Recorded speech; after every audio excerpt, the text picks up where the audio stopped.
Hello, wrestling fans, and welcome to the latest edition of the We Can't Wrestle podcast. Nate Maxon, your host, here with you. And this week we are going to be doing one of our free-form episodes of the show, meaning no edits, no topic, no anything like that. I'm just going to bring in whoever's willing to join me on the show this week, and we're just going to shoot the shit for a couple hours and try to entertain you as best we can. I would be remiss if I did not ask you to please, if you have not yet, go check out WrestleNet Radio, our new 24-hour-a-day, 7-day-a-week pro wrestling talk radio show. I am very proud of this project. It's a long time coming, and I'm very, very excited about it. It's going to be great as time goes on. I am currently, right now, inviting co-hosts into the show, and we will see who is going to join me and who is not here for the We Can't Wrestle podcast, episode 132. And yeah, this is all taking place 100%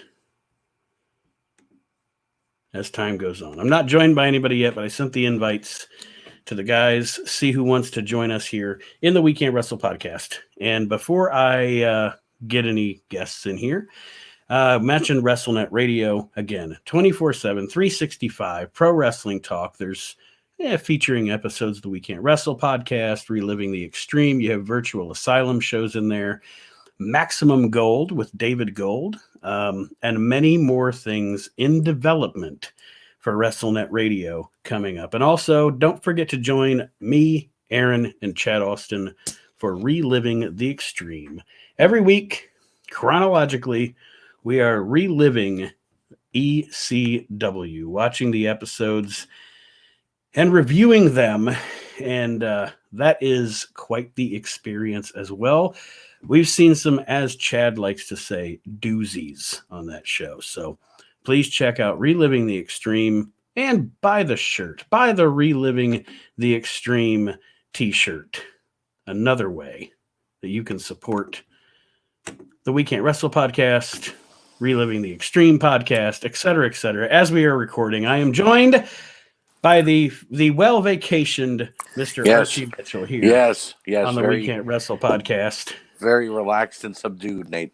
Relaxed and subdued. And we are also joined, I think this is the first time Archie and Chad Austin have been on a show together. Chad, how you doing, buddy? Chad just had to put up with me for like an hour and a half, like 2 hours. He's probably like, I've had an overdose of this motherfucker at this point. Of me? Yeah. What the fuck you mean of me? No. You've had an overdose of me tonight. Well, that's I will totally agree with that. But I'm not gonna say it in a bad way. I don't think that happened in a bad way. Well, Archie, how was your vacation to the Disney World and such with your fam bam? It was worth every penny. We got to enjoy the grandbaby and the children, and it was just when you go on vacation with an expectation of seeing certain looks in people's eyes or the way their voice changes when they get excited. Mm-hmm. Well, we got all of that and then some. So it was fantastic. Wait a minute here. What? Who is this Archie? This is Archie Mitchell. Mitchell. Yes. One of our co-hosts of the We Can't Wrestle podcast. Like I said, you guys haven't been on a show yet together. Yes. Wasn't he a big star in Eastern Tennessee? In the 70s? I was. That was when I went by buck naked, and then they ran me out of the territory. Ron Wright? Ron Wright with the brass knucks or the shank? Archie was responsible for laundering Ron Wright's blankets in Smoky Mountain Wrestling. You know, the ones he had on his lap there. And if you're familiar with the gentleman who ran UWF, Herb Abrams. Yeah, I was his cocaine dealer. You made a lot of money in 1991. I'll tell you that. I did. No, Chad. Aaron actually had me commissioned me to do a custom of you before you guys started the extreme, reliving the extreme, I made your custom retro figure. Mine? Yeah. Did he ever send that to you? Did you send that to Aaron, Archie? Yes, I sent them both. Did Aaron ever send it to Chad? I'm not sure. I mean, no. You guys keep it. I don't need it. Aaron Maxon is here. He is in the house. I mean, I'd love to have a figure. Yep. You know, Aaron, the did you kids and send all him would love one? to have a figure, but not a big deal. Aaron, did you ever send one of the Chads that I made to Chad? Oh fuck! No, I didn't. I can't. I'm looking like right at it. God damn! I'll send it. I'll send it this week. I'm like 3 years behind. So yes, you hear the voice of Aaron. He has joined us here in the We Can't Wrestle podcast along with Chad and Archie. Now, I gotta apologize, Nate, because for the last 2 weeks, I have not watched the current product because I was away. You don't have to apologize to me. So, if we're talking about anything current, I know nothing of what's going on. God bless you and your sanity. You have a little bit of sanity. I'm refreshed. I'm like waiting for Monday Night Raw with like high hopes. You know. Oh God, don't do that. No, I know. Throw a shoe at the TV. Oh, it's fucking awful. It's fucking awful. It's terrible. SmackDown ain't bad now, but Raw is. Well, SmackDown is never really bad. It's just, you know, you got to wade through some of the crap. Mm-hmm. Yeah. You know. So. Yeah. So, I gotta say, I just watched something a minute ago that I just was like, all right, now there's an opportunity. Great opportunity. Here's an opportunity. Do something. Do something. Do something. Crickets. Right. And then all of a sudden it's like they're gonna do a package with Cesaro. You know? Yeah. Well, and okay, so while we're on that, I guess I'll bring it up. So why would I don't understand why WWE, the way that they book fuck it, the way they book things. But first of all, nobody talks like that in real life, the way that they talk on the shows. But then also, you're trying to get Cesaro over. All right, okay, I get it. I love the guy. I think he's great worker, et cetera, et cetera. But then last week, I haven't watched. Obviously, I'm not watching this week's SmackDown yet. But last week, when they bring him in to interview him, the interviewer goes, "Here is the guy that finally won at WrestleMania, Cesaro." Right. Meanwhile, he's won at WrestleMania. There's a way to push a main eventer. Yeah, here's a loser that finally caught the fall. What the fuck? But when I heard them say that, Nate, when I heard that being labeled as so, I was like, wait a minute. He won the Andre the Giant Battle Royal. And him and Sheamus successfully defended the tag titles at a WrestleMania. Yeah, it doesn't count. Who the fuck is this guy? Doesn't count if it happened on Sunday Night Heat, I guess, or whatever the fuck they call their pre-show. Yeah, but still, you don't rewrite history just to make it sound good. WWE does. I guess so. like Cesaro's kids are all going to middle school going, my dad won the Andre the Giant Memorial Battle Royal. And everybody's like, what the fuck are you talking about? Yeah, who the hell? I heard he never won at WrestleMania, and he's a fucking loser. Yeah. Yeah. Well, you didn't see it at 5 a.m. on the network. My dad used to team with Chris Hero. Who? On Cassius Ohno. Who? You know, the guy they fired twice. Oh, yeah. I think I worked him. Cassius Ohno? Chris Hero. Mm-hmm. Yeah, I think I worked him. I wanted to see if you guys are, especially Chad, because I've been going through my old DVDs, and I had put pictures up of that one that I had, that Grand Slam Masters of Wrestling. Listen to this bang up card. Ace Darling versus Dangerous Devon Storm, King Kong Bundy versus Iron Mike Sharp, the Metal Maniac versus Jimmy Snuka. And so much more. So, you know, but no, this one that I pulled out today, I don't know if any of you guys ever had it or have ever seen it. It's called Kings of Carnage, Fatal 4-Way. And it's got footage from that FOW that was down in Florida. But anyway, listen to this card. hardcore title match: Barry Horowitz versus Rusty Brooks versus the Sandman. Is that random enough or what? All right, Sandman hardcore. Who the hell is Rusty Brooks, and where the hell did Barry Horowitz come from? Well, I mean, I'm sure Rusty Brooks and Barry Horowitz, they had an ongoing feud because, they're from the same territory. And I'm sure that probably Barry Horowitz brought the Sandman in, to even the sides. That's my guess. But then when the Sandman got there and he realized that the bars that Barry Horowitz goes to closed at 10 o'clock, he probably ended up hanging out with Rusty Brooks. It ain't for me, brother. I'll be over here with Sal Palomo. Well, Sal Palomo is not nowhere to be found. So.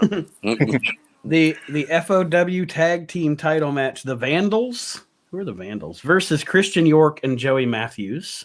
Good tag team. I haven't watched this DVD the Backseat Boys or whatever they call themselves. Yeah. Well, they're two of the Maryland guys. I thought Christian York was, but I didn't know about Joey. Yeah, they're in Maryland. They're two of our guys. Like, I'm not going to say that I trained. Oh, Jesus. I'm not going to say that did you guys hear that? Yeah. Something just fell. Yeah, that was my stand for the phone thing. Like, I'm not going to say that Joey and Christian were trained in Maryland, but they were, I want to say, refined in Maryland, if that makes any sense. Mm-hmm. Because after they were trained, they came up here and we got them work. Yeah. And, me and Dino worked them guys so many times. Like, I was even in Christian's wedding, for Christ's sake. Wow. Was Dino Sendoff? What's that? You saying Dino Sendoff? No, not Dino Sendoff. No. Dino Bravo? Not even Dino Bravo. His name was just Dino. Okay. Just Dino. he had the Flintstones gimmick. You don't remember him? That would have made for a good gimmick. Just Dino. Chris Michaels did a good Dino. Simply Dino. Simply Dino. That's what we'll call him. Well, yeah, man. Go find the match of me and Dino against Gilbert and Bam Bam and Rocco. Who? Bam Bam and Rocco. What are you naming off video game people? Thinking of fucking Flintstone characters. Yeah, I mean, like Pebbles. Go back and watch the match with Dino and me against Steve Wilkos and Gilbert when Dino pulls out a goddamn footlong out of his jacket pocket when I tag him into the ring. Doing the Morocco gimmick with a sandwich? Yeah. Like what are you doing, dummy? Like, we're in a tag team match here. And you got a foot-long Italian cold cut that didn't look that bad, by the way. I gotta be honest. Well, he probably went to Subway. You got a $5 foot-long. Yeah, while I was in the middle of the ring getting beat up, he ran the Subway. Well, we've learned on this episode so far that Dino's a son of a bitch. Subway. You can get a foot long and a ticket to the ECW arena for $5. $5. You don't have to park. No, you don't have to pay no park. Nothing. Maddie in the house is going to beat it into your fucking head too. The ECW on this card. Back to this card. The ECWA title match. Okay. Scoot Andrews. Scoot versus Black Nature Boy versus Low Key versus Mike Sullivan. Now, is that Low Key the Warrior? Yes. Okay. Yeah, I'm a Low Key fan. I like Low Key. I am too, but he's changed his gimmick like 4 times. It's like pick one. You know what I mean? I don't know anybody know who Mike Sullivan is? No. Wasn't he a WCW? It's Kevin's illegitimate son. That joke came up short, Aaron. I'm sorry. Wasn't he a TV guy for WCW? Aaron. That was Mike Sanders. I Aaron. don't know who Mike Sullivan was. No, that was average Mike Sanders. Above average Mike he was Sanders. above average. Above average Mike Sanders is pretty cool. Like he wasn't like the tits in the ring or whatever, but he was a good promo, and I enjoyed Mike Sanders. I actually enjoyed the Natural Born Killers, the Thrillers. I thought they were actually a decent stable. You know, they were just in a bad company that didn't know really what to do with them except for just keep mix matching the tag teams. We don't like to talk about bad company on this podcast. Oh, I'm sorry. My apologies. But Chad, I can't hear you. Let me see here. Did he mute himself? I'm not sure. Aaron, just so you know, I was going to make you a Kevin Sullivan custom, but I couldn't find a micro brawler that matched up with every other Hasbro. So I said the hell with it. That's funny. Micro brawler. We can't hear Chad. I'm going to take Chad out of the stream here and bring him back in and see if we can hear him. No edits on this show. He might have gotten mad because I mentioned bad company. I'm sorry. No, I can't hear you, Chad. He may have muted himself. He might have hit the mic button without realizing. I love befuddled Chad Austin.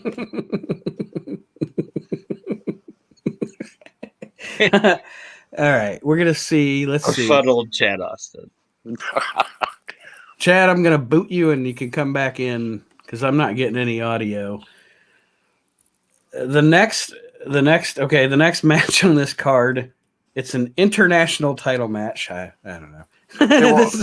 Were they all title matches? Or? An international Waffle House. It's Chris Daniels versus who the fuck is Bruno Sassy? I've heard of him before. He sounds like one of those guys that would be on an HBO comedy special. Yeah, I think Bruno Sassy was in that what was it, like the Alpha Slam tag team? Not ringing a bell. I'm not saying you're wrong. I don't even know who he is. Well, I think I'm right, but I think they did like a collegiate, were they two like fat guys? Yeah, they did like a frat team. They were called like Alpha U or something, or Slam U or something like that. Yeah, I remember that now. Yeah, but he does sound like a bad comedian that would be on Def Comedy Jam. Yeah, I know now some coming shit. to the stage, Bruno Sasso. Yeah, he'd be standing in front of that brick wall. Yeah, you know the. He's unfortunately gonna have to follow You know what? He's like in between like Bernie Mac and fucking DL Hughley. Right. He's gonna do terrible. And he's forgotten to time. He's trying to do bad Seinfeld comedy, but it's just not coming off the right way. What's the deal with airplane peanuts? Bitches be crazy, and then everybody's just like, what? Can I say a non-wrestling thing, by the way? Just because I went on this stand-up comedy fucking wormhole.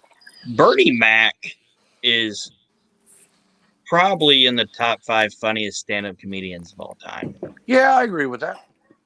Bernie Mac's fucking fantastic. Was fantastic. He's dead now, but he's great. Oh, are we going to welcome me back yet? Yes. Welcome back, Chad. They did. He said welcome back. Well, I didn't hear it, so it wasn't official. It's not official till he fucking hears it. Okay. I mean, there was no midgets. Where was Bruno Vachon with the fans? We did talk about Kevin Sullivan for a minute. When you got taken out, we were talking about Kevin Sullivan. I'm sorry. Yeah. We were talking about his micro brawler being actual size. Well, that's pretty funny. Do you know? Okay, next match on this card. I know I'm just shooting the shit here, but ask Chad about the last match you mentioned. He might know those people. Well, I know who Chris Daniels is. The one match, Chad, that we were talking about, it's the next match on the card was Chris Daniels versus Bruno Sassy, and I didn't know who Bruno Sassy was. Well, I wish I did. I gotta find out who Bruno Sassy is. Nate, remember Kiwi in WCW? Kiwi, yeah. Kiwi, yeah. Alan Funk. Alan Funk, the guy who was on Beyond the Mat and all that. Mm-hmm. And then they stuck him with that wonderful gimmick. Bruno Sassy might have been the perfect person for that gimmick. He comes to the ring all feminine. Hi, I'm Bruno Sassy. I'm Bruno Sassy. I'm thinking about like a feminine version of Bruno Sammartino. Oh God! Good God! I'll tell you. I've been the champion for 7.5 years. You almost sound like if Jim Barnett met Bruno Sammartino. Like what if Bruno Sammartino had to go into the office to get his schedule, and he's like, I don't know. Like I don't know about this. Yeah, I mean, I gotta drop all this. I gotta drop the belt. I gotta drop the belt because I got the vapors. I've been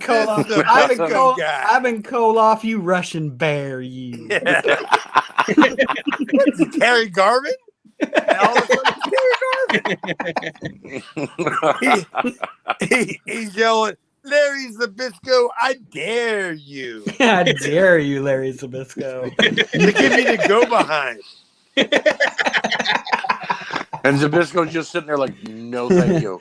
No, thank you. Look, that's the last thing Zbyszko wanted to do was give Bruno the go behind. He's like, I've been champion for 7 years. That's right, because nobody wants to get in the ring with your ass. Yeah.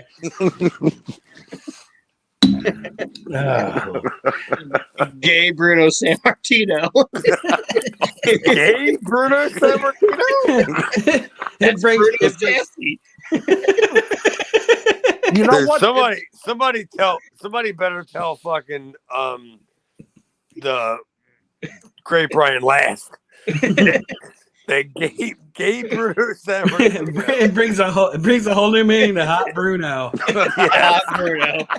Yeah.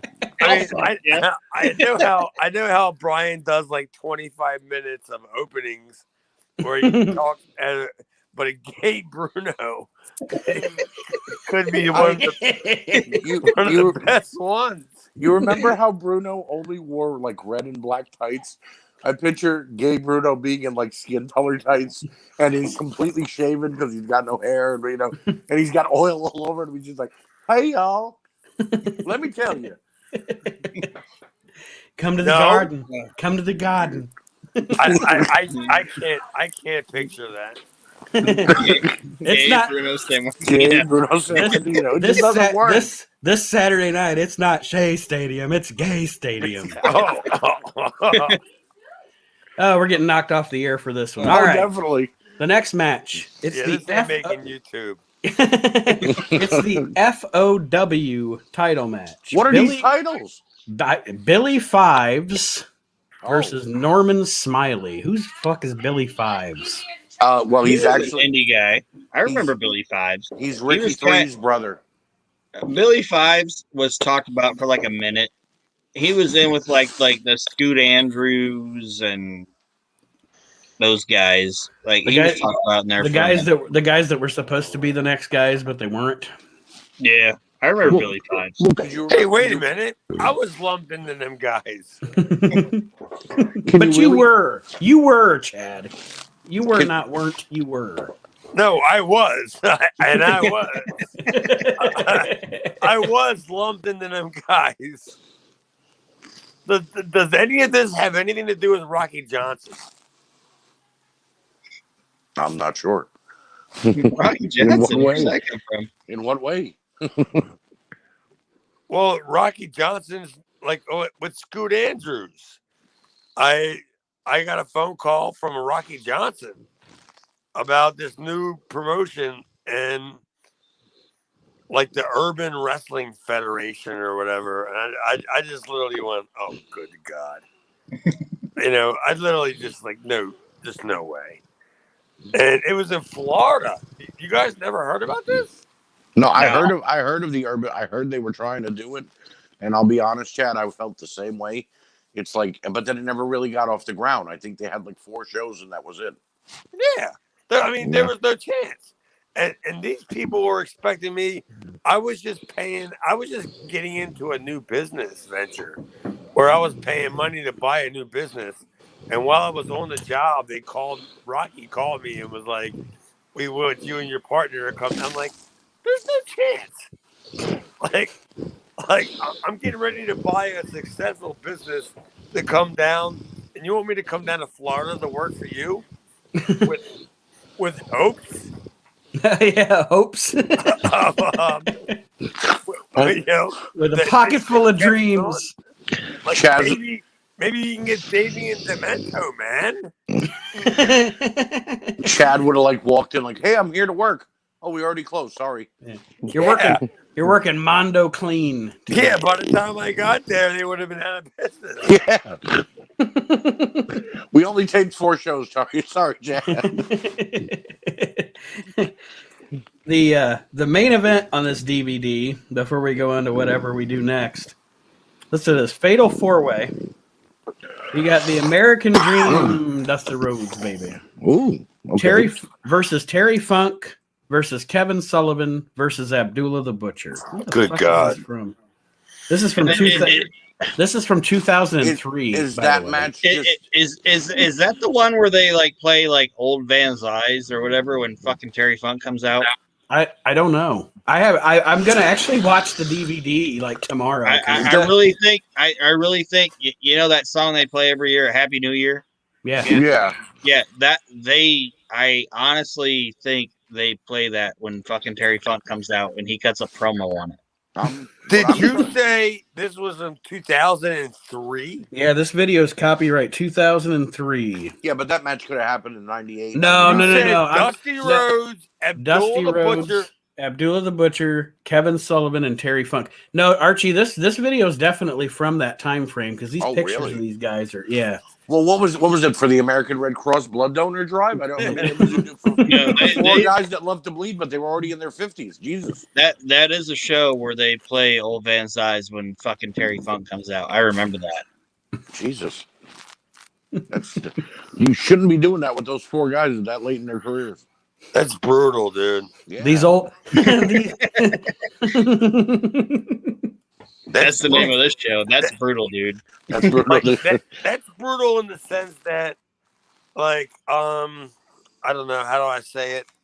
Like when Paul would bring out Tully. Right. Paul brought Tully out. Mm-hmm. Fight Shane. Yeah, it was. And Paul realized when he looked at Tully, and after he realized he couldn't do business with Tully, he looked at Tully and it was like, oh my God. Like, you're going to go out there. You're going to go out there in the ECW arena and look like that. You're Tully fucking Blanchard, for Christ's sake. And you don't have a pizza in your hand. Like, you're in trouble. Just to put it in perspective. Looking at the picture of Abdullah the Butcher on the back of this DVD, Abby looks terrible. Just to put it in perspective, because he generally looked terrible. We all thought he was going to look so good, Nate. We were like, yeah, Abby was in shape. He's getting ready to win this match. No, he looks like he's melting. Abdullah? Yeah. To go back to what Chad said, though, I think Tully Blanchard now looks better than he did when Tully Blanchard tried to go in ECW. Oh, I totally agree. I think the ball-headed honest Tully. Yeah. Honest Tully. I like it. Another new Cato diet Tully. That found Jesus. He's eating kale now. He has the Lord. He's like, he's healthy now. I love Jesus and I hate potatoes. I'm Tully Blanchard. I mean, let's be honest. I'm consuming Jesus and the lettuce. I'm good. I mean, let's be honest, Archie. Tully didn't have more than 2 moves. No, So it didn't matter whether he was a baby face or a heel. true. He could have did whatever, and whatever he did. And Arn looks like he ate bad Tully. Like, Arn looks like he's holding a Waffle House menu on AEW. Arn consumed a bad Tully, and now we have Kato Tully, and we're all good. He got Dia Blanchard. What I'm trying to figure out is the year before Arn left WWE, he was still in shape. He could still move good. And then he got fired. And then all of a sudden, what happened when he got fired? He stress ate? Like he just ate everything. It's like, I need these donuts. You know, he could still work, yeah, but like for what, 3 minutes? I mean, he threw a spine buster on AEW recently, and he looked like he was about to have a heart attack. I felt bad because for him. he's 900 pounds. Well, yeah, but why did he get that big? Why did he get that big? I can't hit a spine buster, and I'm 38 You and couldn't hit 175 pounds. You couldn't hit a Good spine for buster him. before then, though. So it's not like you were trying, you know. I honestly have a problem with a lot of guys that say that about they can't do shit at their old age. Yeah, I think Arn can still go, I just don't think that like they're either they don't care or they don't want to do it. Right. And they shouldn't be doing it. Like, I don't know. You don't want to see Gilbert like Spear. I want to see Gilbert do anything, but I'm just saying don't fault Anderson because he has gout. If Tony Khan wants to give him fucking money, good for him. Here's the issue is I don't mind to see a guy like Arn Anderson give some indie guy a spine buster on an indie show, but I don't think that Arn Anderson should be giving a spine buster to a new pro wrestler on a national television show. That I don't know. I don't even know what I'm trying to say. I just what's the angle? I mean, what's the angle? Does the angle call for it? Right. Well, and I mean, I think with a guy like Arn, the angle is I'm just going to put some people together. Okay. The angle is Lance Archer. Here's where Arn fits into something like that. Lance Archer decimates Arn Anderson. Yeah, clearly.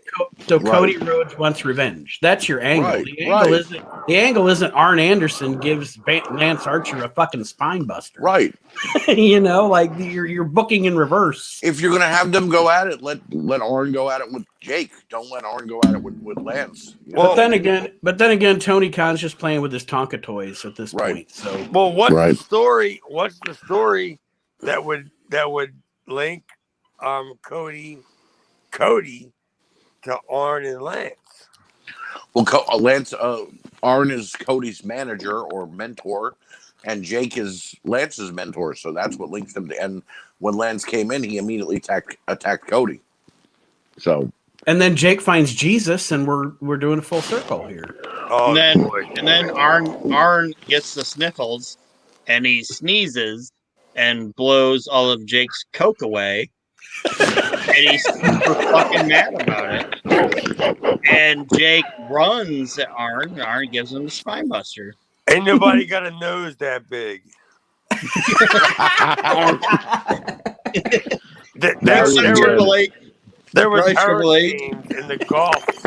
Well, that's why Jake doesn't work at WWE. He's afraid of Triple H's nose. Yeah, fucking dudes scooping all my heat. And when I say heat, I mean cocaine. If Jake got released, he'd be wanting the trash bag full of something like Mickey James got. Jesus, that was ridiculous. I saw that and I was like, who the hell did it? And when I heard it was Mark Carano, I was like, really? He's that big of a piece of shit? Did you guys hear about that? I don't know. What about? When Mickey James got her release, and then they sent her shit that she had at the Thunderdome or whatever in a garbage bag. So, and it turned out that Mark Carano guy is the one that sent it, so they fired him. Now, I have a question. And they showed his picture, and he looked like a fucking like little like pudgy version of fucking Bill Dunn. Like if or not Bill Dunn, Kevin Dunn. Like if Kevin Dunn would get his teeth fixed, it looked like fucking that's what Mark Carano would look like. But Nate, I have a question though, because there was a lot out of context. Do you know what I mean? Like he looked like a fucking Kevin Dunn without fucked up teeth. Like when they put his picture up there, he's the Kevin Dunn version of that Invisalign would show you on TV. Yeah, like before, after. Like if Kevin Dunn didn't look like a fucking hillbilly, it was Mark Carano. And like the picture they put up of him, he just looked like a fucking mouth breather. How the fuck did Kevin Dunn fall through them cracks? Because you know how Vince is. I mean, maybe you guys don't know how Vince is, but you know how Vince is. Yes. If that's the guy that's producing your TV, and you look at him and you go like, you look like you're a weasel. Yeah, like this. Right. Like I've seen interviews with people that have said that they can talk to Vince and they have to sit there for like 5 hours in a fucking line to talk to him. And they've said they had to do the same thing with Triple H. But then they say fucking Kevin Dunn is like the Wizard of fucking Oz and you never see him. This fucking like woodland creature is untouchable. But you can talk to Vince. You just gotta sit outside in line. How is he the most untouchable person? And he looks like a fucking badger. Do you think it's because Kevin Dunn knows where the bodies are buried? That's a euphemism. But do you think it's because Kevin Dunn knows the fucking dirty work? You know what I mean? No, honestly, I don't think anybody knows that. Bruce Pritchard has been fired multiple times and rehired. Yeah, you know what? I don't even think Bruce knows that. Yeah, I'm saying. That's what I'm saying. The only people that know where the bodies are at are Vince, Triple H, and staff. Those are the people that know where the bodies are. I disagree. It's Vince. Only Vince. No, I think there's got to be somebody. No, I mean, somebody else. Like, Vince ain't gonna dig the hole. I have a couple of bodies of my own. It's Vince. Don't even know about. It's Vince and a legacy of people that Gorilla Monsoon knew really well. Right. It's Gorilla Monsoon is like the Tony Soprano of professional. Yeah, Gorilla Monsoon was fucking connected, man. Yeah, he's the Tony Soprano of professional wrestling. Yep. I have it on good authority that it's Bull Ramos and it's Black Gordman. They're the two the bodies that are buried somewhere in Southwest Texas. I don't know where, but I mean, that's what I heard. I would be remiss here if I didn't say, Aaron, before we recorded this show tonight, he put up a post that we were going to be recording the show and, you know, just bullshitting. And asked for any listener comments. And one of our listeners, Nathan Roberts, and I'm interested to hear you guys answer on this. Nathan Roberts wanted to know what each of our favorite wrestling pay-per-view was. So, Aaron, since you did the post, I'll let you start. What's your favorite wrestling pay-per-view of all time? I saw that as well, and I thought about it, and I picked two. Okay, and you can't pick two. I did. What's the matter with you, donkey? Come on, it's one. Well, I picked two. Well, you showed me. Yeah. My number one is WrestleMania 5. I love WrestleMania 5. Mega Powers Explode. Yeah. WrestleMania 5 is a great paper. And that's honestly like in my top 3 favorite angles ever. Is the Mega Powers Explode. It's definitely I one of love the those best. It's definitely one of the best angles WWF ever did. Hogan definitely had lust in his eyes. There's no Brother. ifs, ands, or buts about it. So you have Warrior and Rude for the IC belt. You have Hogan and Savage, obviously. The Trump Plaza crowd, I think, kind of takes away from it. Because there were a bunch of gamblers who wanted to get back to the table. Yeah. It was all Jessica's parents. my fiance's parents were there. They were just gambling away our life savings. But WrestleMania 5. I picked them all out in the pictures. I got the surveillance footage. I saw them. I saw Mr. Don. I saw him. I love WrestleMania 5. Mind. Okay. But I love this fucking dog is barking his ass off.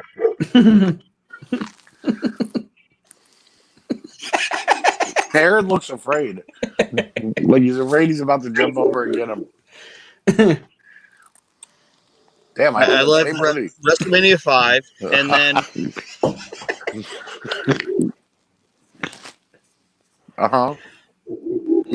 the other pay-per-view I love is who's the dog pick? He likes Beware of Dog 2. Yeah. He loves that fucking Bulldog Shawn Michaels match. That was in your house. Yeah. My second favorite pay-per-view, and it's random, is I love Spring Stampede 94. Okay. Is that Flair and Steamboat on top? Yeah. That's a good match. But Spring Stampede 94 is a great fucking pay-per-view. I got no problem with that. I like Flair Steamboat 94. It may have been a couple years past its prime, but it was still better than anything you're going to put out there, right? I agree. That time, yeah. Say some other guys that could have been out there. Steve Austin, maybe. Brillman, whatever. And Steve Austin's even on that fucking pay-per-view. They have fucking Austin and Dustin on that pay-per-view. It's a great pay-per-view. That should have been good. Austin and Pillman. Austin and Dustin should have been good. And it's they always brought down the house. Isn't it funny that if you look at WCW, all right, so yeah, that's funny. You have a punchline to this? I just thought if you look at WCW, I was like, yeah, I look at it every day. I was fucking funny. I was formulating my thought. Oh, okay. There's more to it. I got you. I'm sorry. I didn't mean to cut you off. If you look from like 90, let's see, when did the Black Scorpion shit happen? Like 90? When the body, 90. Yeah.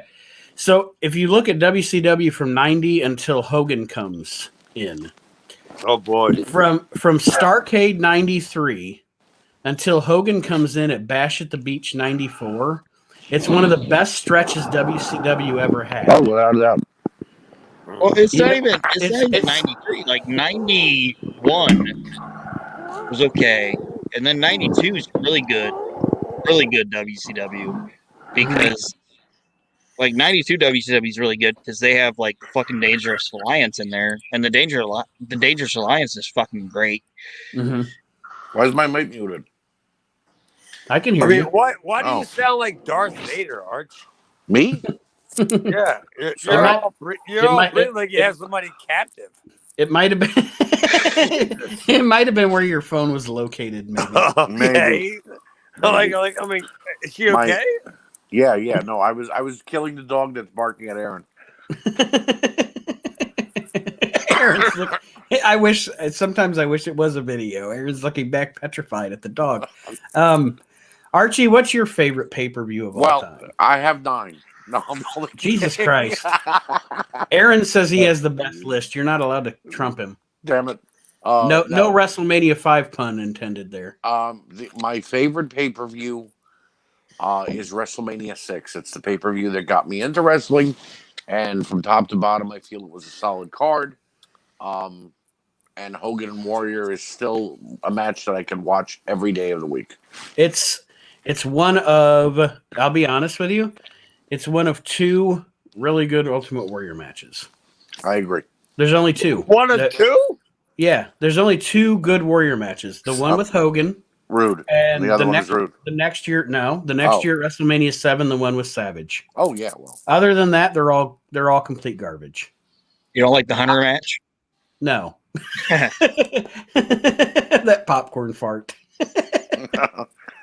But yeah, I mean that pay-per-view it's a solid show. You know, I mean you get the fan service with the Andre the Giant, you know, right. Turning on Bobby, and that, you know, at that point in Andre's career, that was what needed to be done. And then also you get the least, Aaron will know what I'm talking about. You're an entire stadium full of people. The least crowd heat in the history of a stadium full of people is when the Barbarian comes out at WrestleMania 6. That crowd is so quiet. Bobby Heenan's like, come on. Come on. No, Bobby's up. I totally read that the wrong way. Wrong way. I think they were stunned. At what? I mean, they were like, it's literally a power guy from 30,000 feet. Look at him. Yeah, that I mean, you're way out of line, Nate. Way out of line. Well, I'm sorry. Chad's right. They were like, damn, look at the fur on his boot and his hat. Yeah, I mean, clearly. That kid is awesome. And I mean, Archie. if you could buy into Jimmy Snuka stumbling his way down to the fucking alleyway at WrestleMania, I mean, you think the Barbarian's not going to pass? He's not going to pass on that opportunity. Doesn't Snuka wrestle? I think it's Rick Rude at WrestleMania 6. Yeah. Whoever he wrestles, it's a charity. And they even put Steve Allen on commentary. Yeah. Steve Allen, yes. isn't he a comedian guy? Yeah. Yep. Yeah. Oh. Yep. Well, how about he plays? They should have put Pat Cooper. And we all know that Aaron's favorite part of WrestleMania 6 is when Beefcake ends Mr. Perfect streak. God damn it! Well, I mean, we all WrestleMania 6. Kurt Hennig, he's been defeated for like 2 years. Nobody can beat this guy except Brutus the fucking Barber Beefcake. I mean, let's be honest, Nate. We've all been trying to keep this a secret for a long time. That Aaron secretly loves Brutus Beefcake. He does. He's got 5 or 6 autos. It's the Baba, baby. Yeah. I mean, nobody wants. You don't want to tell your parents. Because, you're afraid of the backlash. And we get it. And as long as we're doing a friendly podcast here, we can kind of keep it hidden. But his infatuation with Brutus Beefcake, good God. I heard that Aaron made a secret donation he didn't want anybody to know to Brutus's GoFundMe for the hip replacement surgery, and it was the biggest fan donation they had. Well, I don't think it was a GoFundMe. It was a fuck you, Brutus Beefcake. You might want to go back and check on that one. Like, Chad, I don't wish death on anybody except Brutus Beefcake. Oh God. Jesus. Gay Bruno's new name is Bruno Beefcake. Bruno Slamartino. Yeah. What's your favorite? You know what Gabe Brutus Beefcake's name is? Brutus Beefcake. And Leslie. Chad, what's your favorite pay-per-view of all time? Oh man, I was just thinking about it. Was it a pay-per-view? Was Born to Be Wired a pay-per-view? Was that Wow. Sabu and Funk and the barbed wire match? I don't think so. I think No, That was that was a pay-per-view. That was just like a set. Right. All right, so pay-per-view. Honestly, I mean, it would have to be like I'm going to guess probably Brett and Owen. So WrestleMania 10. I mean, whatever. I don't know, whatever that was. when they were in the opening match or the cage match. The opening match. That was WrestleMania 10. That's Mania 10. Like the one where they went like 20 minutes. Mm-hmm. Yeah. Yeah. Well, and it also had the ladder match with Michaels and Ramon. But that wasn't even nowhere near what Owen and Brett did. That wasn't even close. Well, the good part about that too is Owen actually got to go over. Yeah, of course. You know, like I mean, in my opinion, you're not going to find nobody more better than Brett.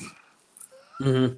To put on a pay-per-view, because you think about it, the guys that were in let's talk about the first 10 years of pay-per-view, all right? From WrestleMania 1 to WrestleMania 10.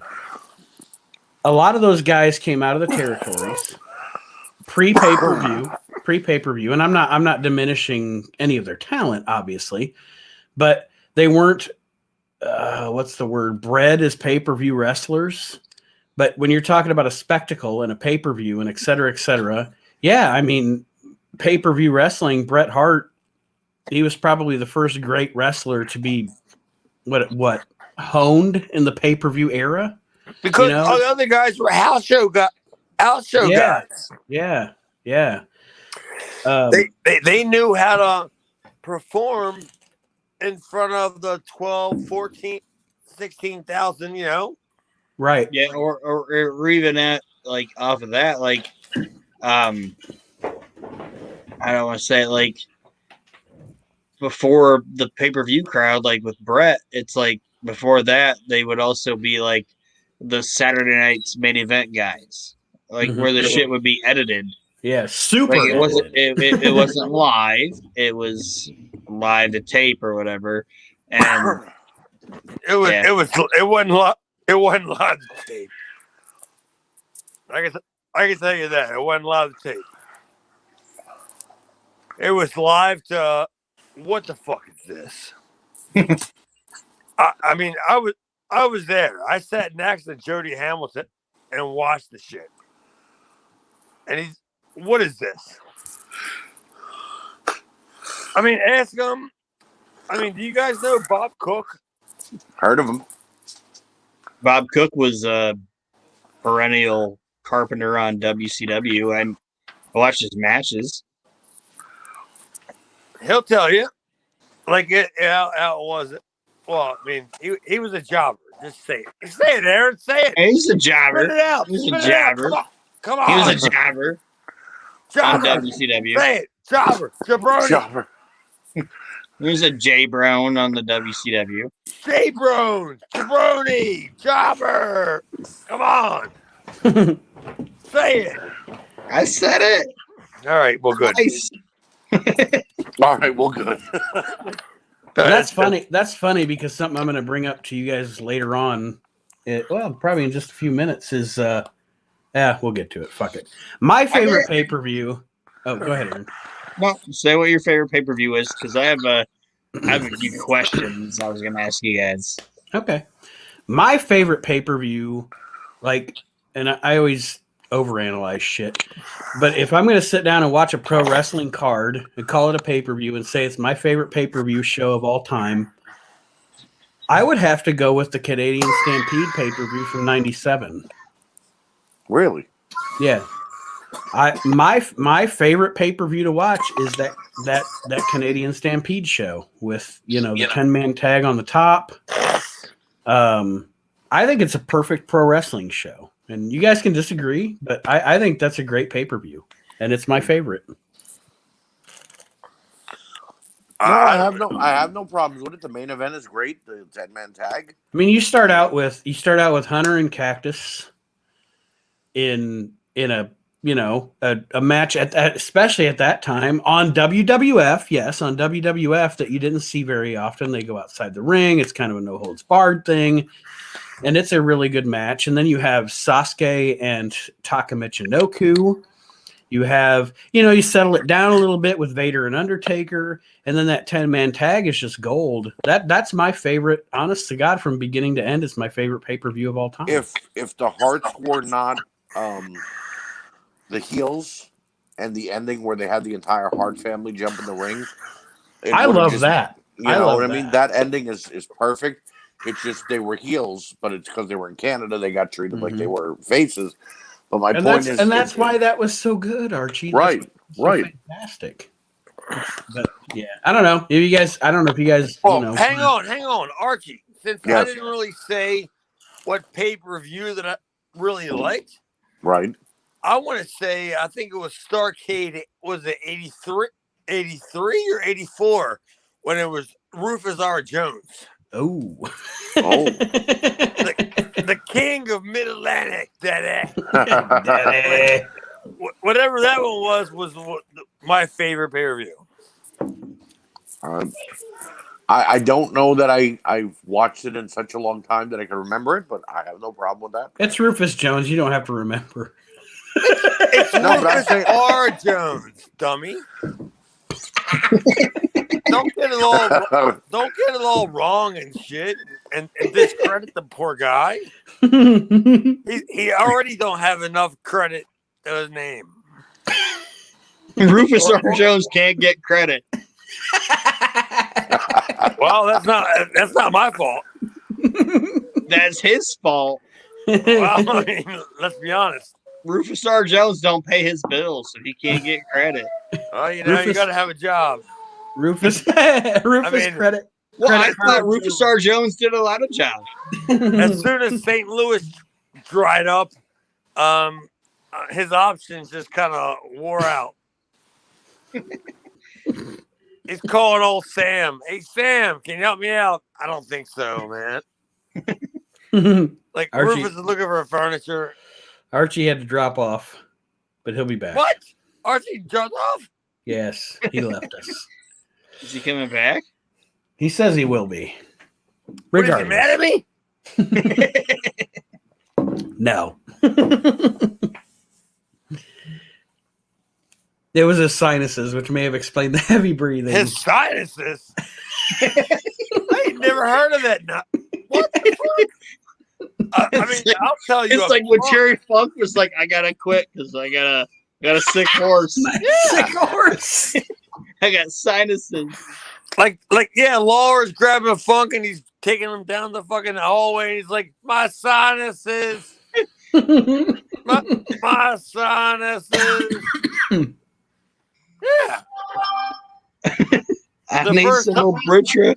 The first time I get on the show with Archie and he's bailing out, he's a failure. He's a failure. Come on. Get him back, David. He's got to run down to the CVS and get some minutes. I'm currently texting him. We're roasting your sinuses currently. Aaron, you said you had some questions for us. I do have some questions. Well, ask them then. Well, I'm going to ask them.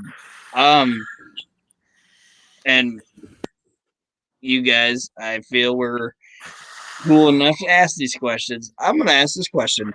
Who would you guys say, and it's no judgment, who is like the sexiest female ever in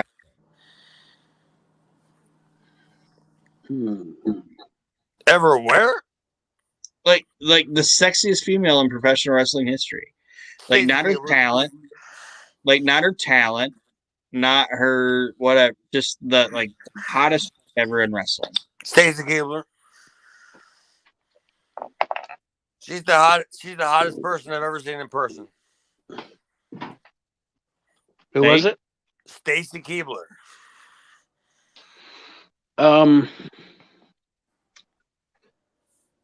I'm telling you. Now, are we? I mean, I'm not telling you to pick her, but I'm telling you, when I saw her in person, I said, "Oh my God, I don't believe this." And then I went to a buddy's house that night, and it was in an affluent neighborhood, and he goes, "Hey, my family's friends with Stacy Keebler. Do you want me to call her?" And I just said, "What do you mean? Do you want me to call her?"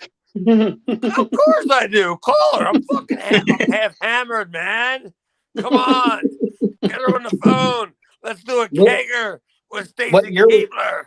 What year was she's from your? She's from your area. Is she a Baltimore girl? Yeah, she's from here. Yeah. So he called her and he goes, "My friend wants to talk to you." And I was like, "Hey, Stacy, yeah. So what do you think about me and you? Getting some beers and shit." It didn't work out so well. It didn't work out. I'm not a worse jobber than David Flair. Come on. Yeah, right.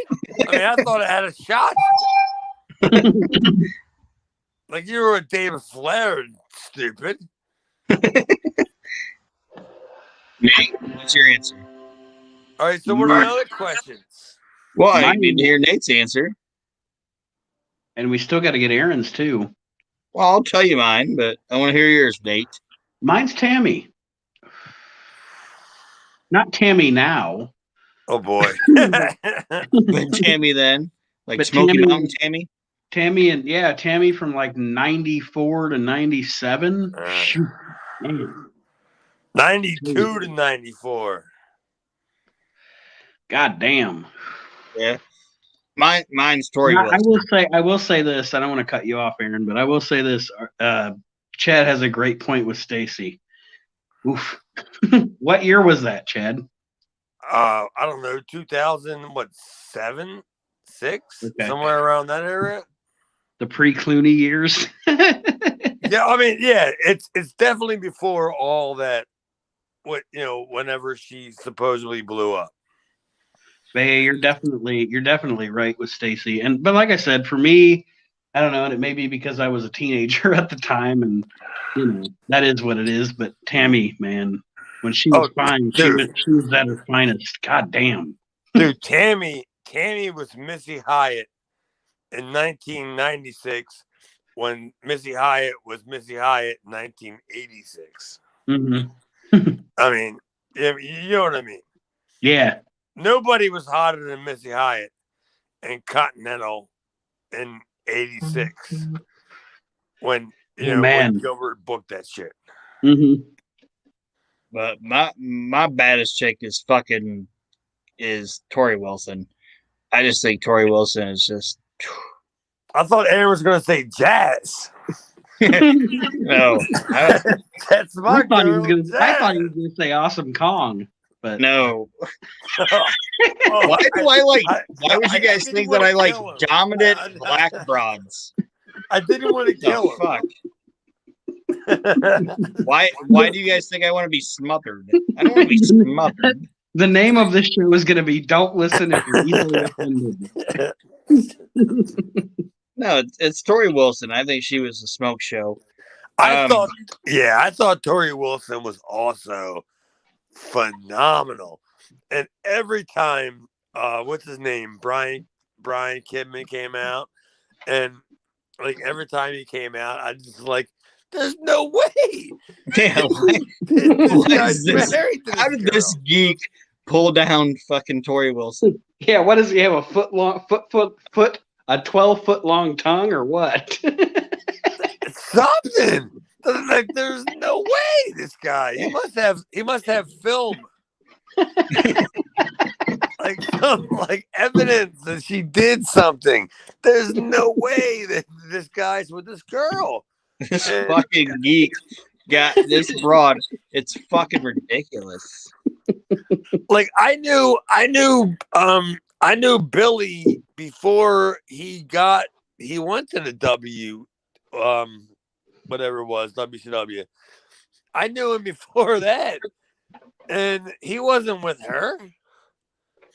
Because if he was, then I clearly would have tried to take her from him. But he was just the fledgling guy, and he went to the Alpha and Sika school. Mm-hmm. What a talent he was, man! I remember seeing him at a show. Like I did a ring rental, and I just was like, "Oh my god, this guy is fucking good, man!" Like, look at him go, whatever. But yeah, he overachieved with that broad. Yeah, if Billy never did anything in his entire career, which he did, Billy had a good career, but if he never did anything else, He fucked him Tori pulling down Wilson. fucking Tori Wilson, that Yeah. that should be his fucking claim to fame. That's of course it should be. I fucked Tori Wilson. Yeah, it's like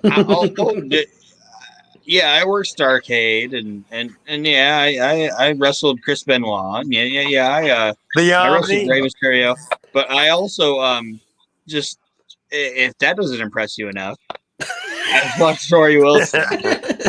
I threw out a Von Erich.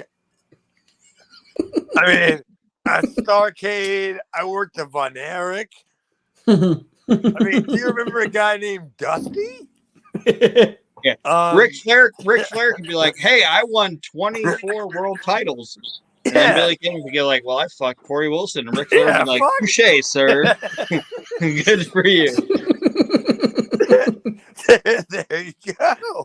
You're the greatest of all time, baby. Yeah. I fucked Tori Wilson. Yeah, I should be super kicking you at WrestleMania 24. Hey, you fucking you know who I could have fucked? Smith. I'll tell you who I could have fucked. Who's the broad from TNA? Tracy Brooks? Yes, Tracy Brooks. She's stacked. I could have banged that broad. And the only reason why I didn't, because I was already in a relationship. And Frankie Kazarian wanted to watch. What's that? Isn't she with Frankie Kazarian? I don't fucking know. I have no idea. Like, I don't know. I was at a show that Dusty... I love this show. like I was at a show that Dusty was on. Mm-hmm. And she was there. And the whole entire time I was standing in the hallway, Dusty no-showed. And she was hitting on me and shit. And I was like, dude, I have a girlfriend and everything. And she was like hitting on me. And I was like, dude, I could bang this broad. And I'm like, who are you? Like, what do you like? Who do you work for? Was this pre-TV for her? No, it was like 2007. 2000. I don't know. Like I mean, you tell me. Was it? I mean, where were they at in their?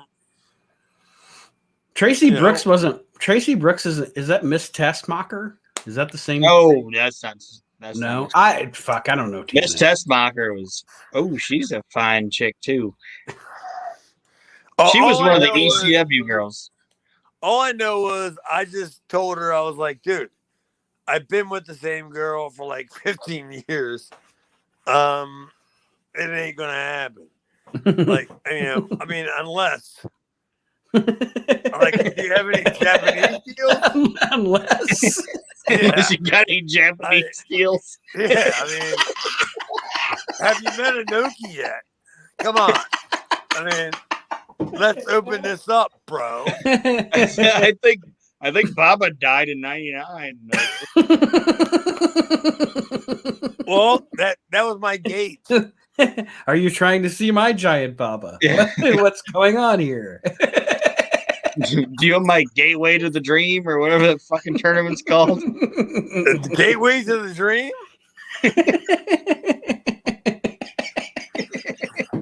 That sounds like something Nick Gage is just waiting to get involved in. All right, you guys want my next question? Yeah, sure. Fuck it. Let's do it. All right. They asked about favorite pay-per-view. I'm gonna ask this question. What do you guys think is the worst WrestleMania ever? All of them? 29. 29 is the worst because Aaron knows because he is also involved in retail and corporate America.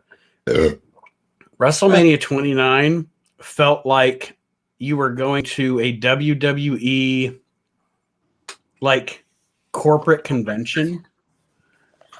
Does that make sense? Like it was so sanitized and everything was about the charities and blah blah blah, and it was What boring. was the main event?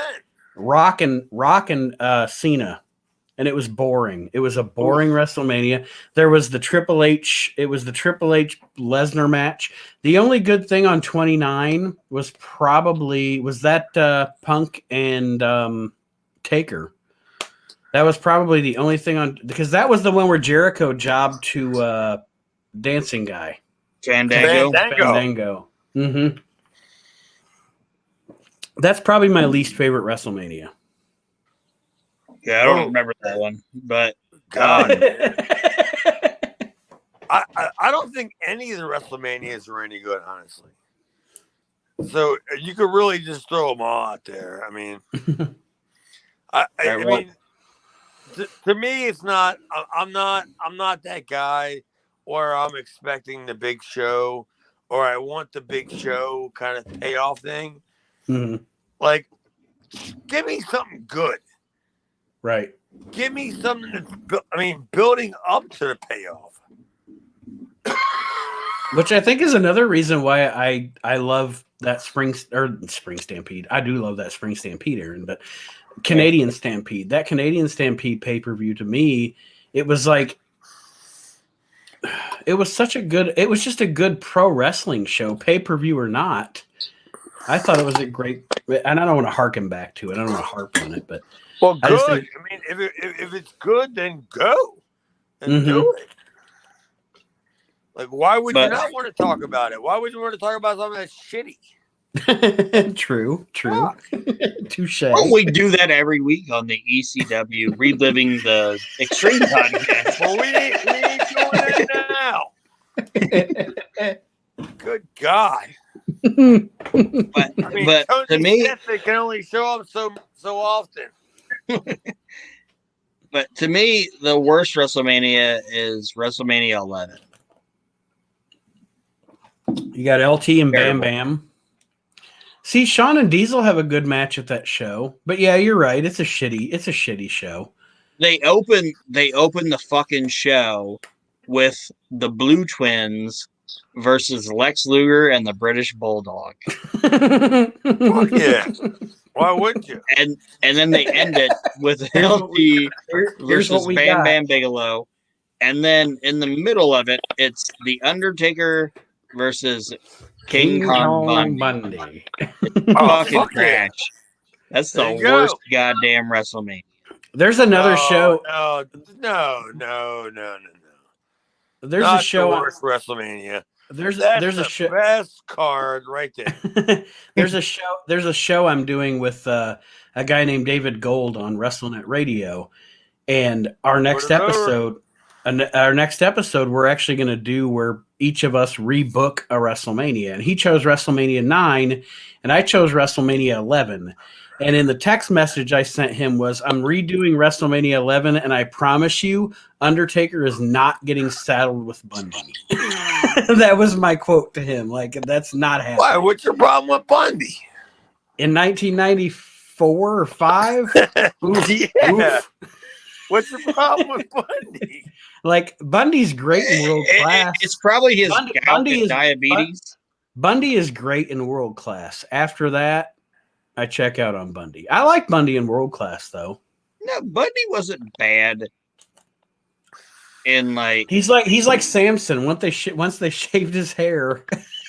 Well, Bundy was a good opponent for like Hogan. I guess like that worked, but I would have much rather seen Hogan and Orndorff at WrestleMania 2, though. Bundy 95 is terrible. Which you guys Bundy are 95. You guys are breaking my heart. Like Bundy 95 sounds like a fucking Rob Zombie song. By the way, shut up, Aaron. Okay. I was talking, man. Pipe it down over there, minimum wage. All right. That's Aaron's new name. I'm here with my co-host Chad Austin and Minimum Wage. I make $59 a year. I'm okay. Like I was friends with Bundy. Like I was really good. And look where that got him. What's that? He said, look where that got him. He's dead. Yeah. Jesus Christ. Well, it wasn't me. I didn't do it. Was he like? I know he did. I never saw Chad. I never saw any of the stand-up stuff that he was. He funny? Yeah, he was great. Like he was beyond. Like he was really, really, really good at stand-up. And I don't know whether he was doing that shit like on his own, like when he wasn't working, like Tuesday, Wednesday, Thursday kind of stuff. Because I worked him when I was with Bundy, I worked him like, I don't know, 3 days a week for like 4 weeks. Like the same shows, the same shit. And he was like, "Oh, I got to be in Jersey and do my comedy shit." But yeah, I like Bundy, but not as much as Aaron did. I like Kid Kong Bundy. I just didn't like Bundy 95. Just saying. Oh, did I tell you about how he broke my futon? No. Oh, I didn't tell you about that. Oh, I was wrestling that fat fuck. Somewhere like I don't know, maybe not quite like 200 miles, but somewhere around 130 miles away from my house. And I told him, I was like, "Hey, man, I'm getting ready to go home because I'm getting the Holyfield fight." And he says, "Do you care if I come by and I I watch it?" And I'm like, "Well, it's King Kong Bundy. Like, what am I gonna say? No?" And I said, "Hey, listen, man, I gotta be honest. I left my door unlocked. There's gonna be like 5 or 6 people there, that are kind of marks. Do you care?" And he was like, "No, I don't really give a shit." So we get to my house, and I just got Aaron, I just got a brand new futon. Brand new. Like taking it out of the box. Like putting it together. Setting it up. Making it look good. Presentable. You know what I mean? All right, here we go. We put the finest blankets on this motherfucker. Yeah, exactly. And Bundy comes over and he walks in. It's like one of those Indian blankets that look like with like the mosaic design, and they got like the tassels hanging off of them. It looks really good. That's right. I'm trying to set the scene. That's exactly how it was. Yeah. I mean, Bundy's like, this shit look comfy. I can't believe you weren't there. Set my alarm. I might have to set my alarm. I might have to set my alarm for a 5 count. It's a good thing there wasn't iPhones. Because you were taking a picture of yourself there with Bundy. While he's taking a picture of my shitty fucking carpet. So where were we? You had just Bundy's about to shit on your futon. Oh yeah, before Aaron interrupted us.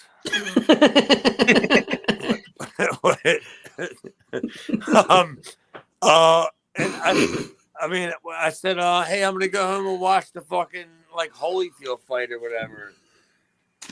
And Bundy says, "Hey, do you care if I come home and watch it at your house?" I said, "Are you going home to Miko's? Like, are you stopping at my house to go home to Jersey?" And he was like, "Yeah," and I was like, "Yeah, no problem, dude. Because I mean, I'm only 2.5 hours, right, from Jersey, so I was like, no problem." So he comes over, and I said, "I just want you to know I got a house full of jobbers, like they're marks. They're gonna fucking pop their shit out when the King Kong Bundy walks in the fucking house, like for real. They're gonna like, what the fuck is this?" And he walks in the house and he goes to sit down, and when he sits down, he went right through the fucking sofa, like he went right through it. And then the worst part was he couldn't get himself out of it. Like, it took like 4 or 5 of us. And we did you name that futon afterwards Hogan Politics? There really wasn't a whole lot you could name that futon after, because that futon was pretty much Done, son. yes. It was like yes. Like, whatever he did to that futon, it pretty much destroyed the whole goddamn entire thing. And I even the last time I saw him, I was like, "Dude, you owe me like $400."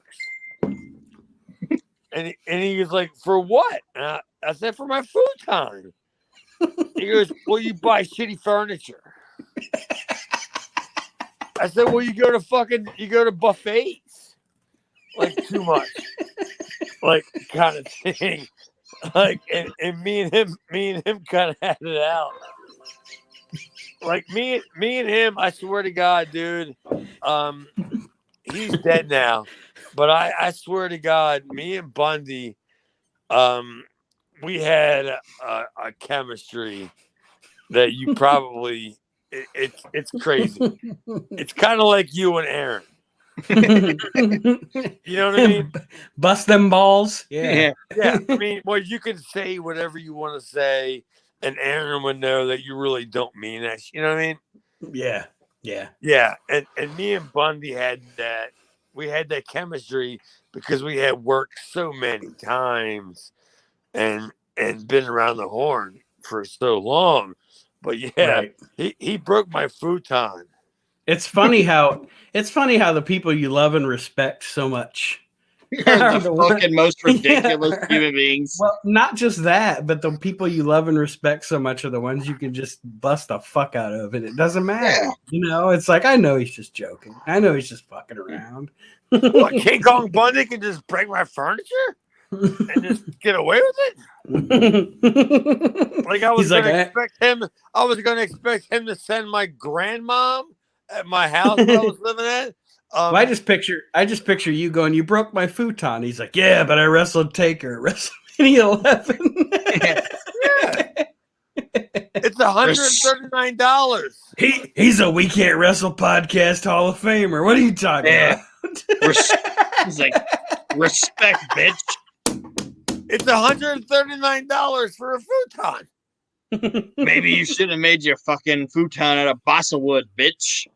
I didn't know I made my futon out of balsa wood. Mr. Bundy. Senior Bundy. I didn't know that. Didn't you know I was on Married with Children? I just found that on DVD. It's a great show. It's a great fucking show. What, Married with Children or the one? Oh yeah, both of them. But Married with Children and with Bundy. You can never do that show today, though. Psycho Dad. My favorite. Think you can. I think you can.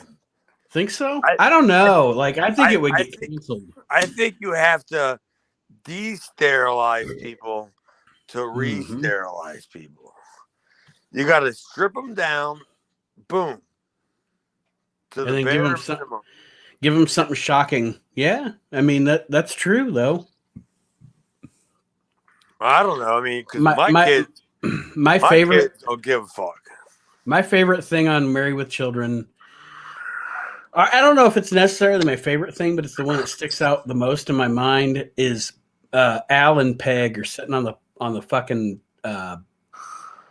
couch, and she's just yammering on and on and on, and he turns with that clicker, with no words spoken. He just starts clicking the off button, and it's not working. But anyway, right. Aaron, did you have other questions? Yeah, I have four more. Oh, Jesus Christ. We're going to be here all night. But we don't have to do them all. But what would you guys say, wrestling-wise, would be your biggest, like, disappointment? Like an angle. Like it's already happened or it hasn't happened? Already happened. Like, you thought, oh, this is going to be great, and this is a fucking disappointment. And I'll say mine. That way you guys can talk about yours. I'll say mine. Mine was when Vince bought WCW. I thought that was a big, huge fucking disappointment. You're not wrong. I know. That's why I said it. It's his opinion. So, no, he's not wrong. That's fine. Nate, what do you say? I mean, I want to hear what you say before I give you my opinion. Well, Nate walked away for a minute. I have two, honestly. All right, let's hear them. Well, Black Saturday. Oh, when Vince bought Georgia? Yeah. Like, that to me is always going to be like, when I go to my grave, I'm going to kick that fucking last shovel of dirt on that gravestone going, you motherfucker. You got rid of Georgia Championship Wrestling. Yeah. And then it's that, or it's probably just WCW. Yeah, I know people give like WCW a hard time because they did stupid shit, and I know they did stupid shit and everything, but WCW as a whole was fantastic because they did what Vince wouldn't do and acknowledge like other styles of wrestling and other promotions, and like they'd bring Japanese people in, and like, to me, WCW gets a bad rap, and yeah, they had bad angles and it was mismanaged and everything, but they fucking acknowledged other promotions. Yeah, well, they had above average Mike Anderson. But it's like Chad said too, like the Black Saturday thing, like, yeah, we're giving you something new. Here's a bunch of canned shit from all over the country. Yeah, you're giving us something new. It's Jimmy Snuka against Iron Mike Sharp from the Maple Leaf Gardens. And I have to admit, because we're doing this show live, or we're doing the show with no edits and whatever, so I sound like a shitty host, but was that Chad's biggest disappointment was Black Saturday? Yeah. So here's my biggest disappointment. And this is as a guy that was born in 1978. Doozy. I became a child fan in 1983. Because at 5 years old, my first introduction to wrestling. But no, my biggest disappointment. No, seriously, my biggest disappointment ever is literally AEW. Here's why.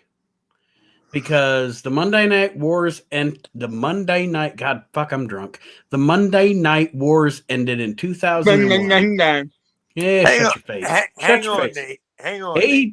Oh, go ahead, Chad. Are you really trying to do this now on this show? Yes. I mean, you really are.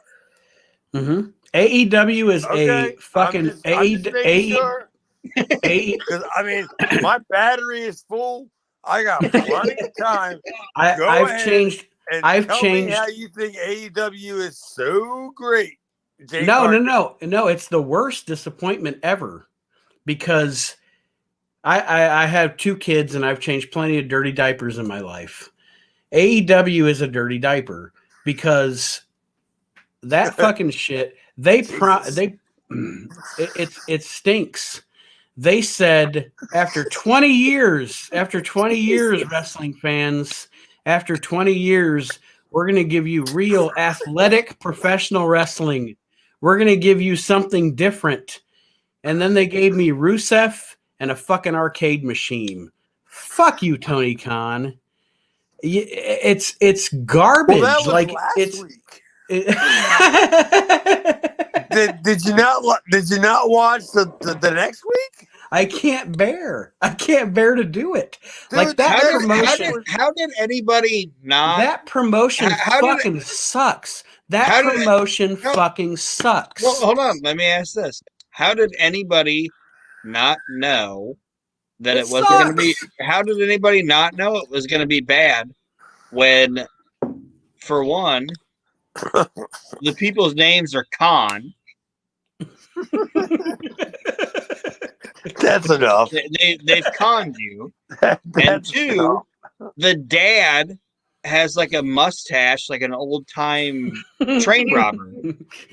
Like he's gonna rob you. Lay down on he the looks tracks.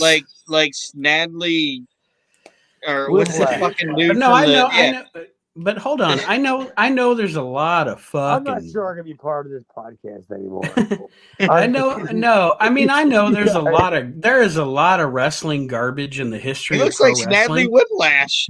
Yeah, hold on. His dad hold on. Train robber. Hold on. You asked a question. Let me answer it. There's a lot of a lot of garbage in the history of wrestling. Let's be honest. But. And I can only talk from my lifetime. AEW promised lots of things that they literally never delivered on. They've never delivered on one fucking thing they promised, ever. They promised me pro wrestling in an era of sports entertainment, and they gave me that fucking shit? It's garbage. Okay, all right. How about this? What do you think that would have been better? I mean, give me your opinion of what would have been better. Aaron Maxon, come on. Aaron Maxon, tell me what would have been better. How about you're offering me? You're literally telling me free reign. Free reign. Yeah, we're not going to give you what Vince McMahon gives you as pro wrestling, and then you give me what Vince McMahon gives me as pro wrestling. But you're not giving me. You're not giving me an alternative. You're bitching about it. What would you do? What I would do is what Ring of Honor was attempting to do with the Pure Tournament. Are you kidding me? No. Like, restart everything. Like, and I'm not saying you don't take 3 years and do it. Like, wrestling has to die before it can come back. Like, it literally has to go away before it can come back. But AEW, that I can't agree with. No, I can't agree with. Oh, you can't. Okay, I just think that like AEW didn't. It's so, and I'm not saying they don't have their moments, but and this is, I mean, I'm fucking drunk as shit, and I'm just rambling, but that promotion fucking sucks. Like, I can't watch one of those shit. And I'm not absconding WWE at all. Raw is fucking terrible. I'm not defending WWE, but what AEW has given us is not an alternative. It's like WWE with ADD. It's awful. It's awful. Like, the shows don't make any sense. I thought that last AEW show was one of the best shows they've ever done. Really? I mean, I don't know what to say. I thought Jungle Boy and Darby Allin, yes, that was great. And I'm not saying, like I said, I'm not saying they don't have their moments. They really do. I thought Sheeta against Conte was good. I thought they had great matches. I mean, I don't know. I mean, maybe it's not your just cup of tea. You know what I mean? Well, but I also think that in the context, like I'm just putting everything in perspective. Like match wise, WWE has great matches too. Like No, Lashley and McIntyre was good. No, I've got. I mean, how many Snickers bars I've eaten during a commercial break? I mean, I've ordered coffee. I think that, and you can disagree with me, which you probably will, but I think the athletes and the matches they put on generally are very good. I'm just talking about the booking and the way to get to the matches and everything. It's just like AEW they have literally booked themselves 10 years of history in 2 years. Oh, clearly. And it's just, like I said, I mean, Aaron asked what our biggest disappointment was. And it's disappointing to me, not because I'm trying to hate on them, just because I expected, when it first started, I expected so much. And I haven't gotten it. And again, wrestling's like art, it's all subjective. And I didn't want to start a fight, Chad. You got me all fired up, man. Well, the worst thing is that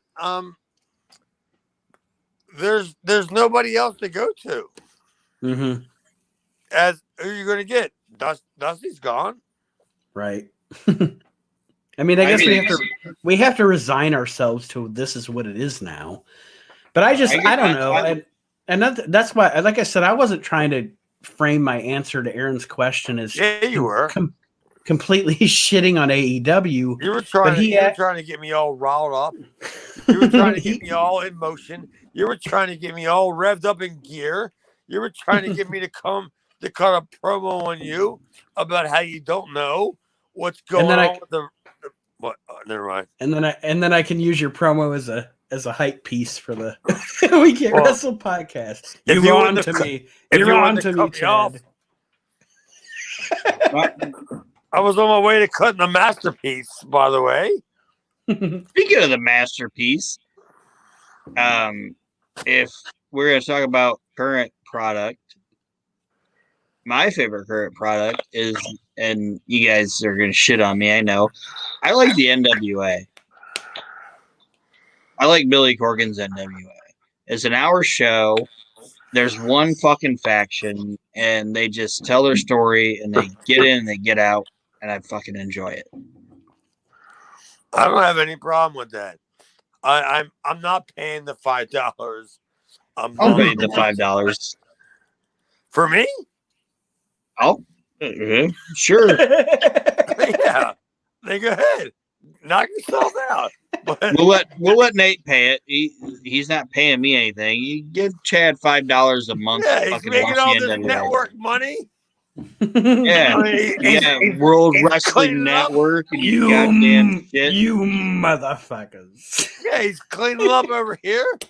Yeah. How about you got 49 fucking listeners. Aaron. Pay your bills, Nate. Aaron, if you would up your game, we'd have 50 listeners. Hey, you hear that? Spend some money, you cheapster. You know how much money I spend a week on this nonsense? I do my part. Barely anything. This is the best episode of this show ever I've done. All right, I got 3 more questions. Shit. What is the worst gimmick of all time? Yeah, his opinion. Like, worst gimmick a wrestler's ever had all time. I mean, do you want the obvious answer, or do you want like somebody that thinks it out? I mean, the gobbledygooker clearly is the worst, but like what the worst gimmick is somebody that came in? Sure, is that what you mean, Aaron?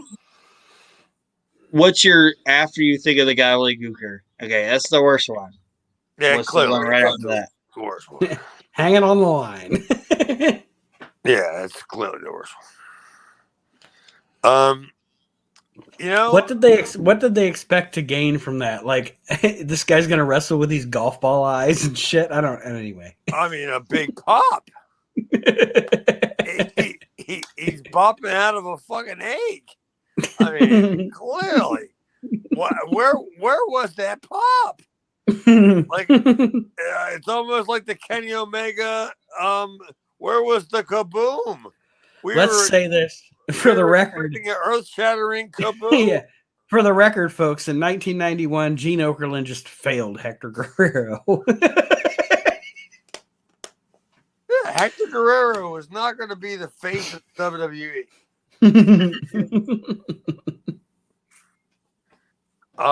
So what was the question again, Aaron?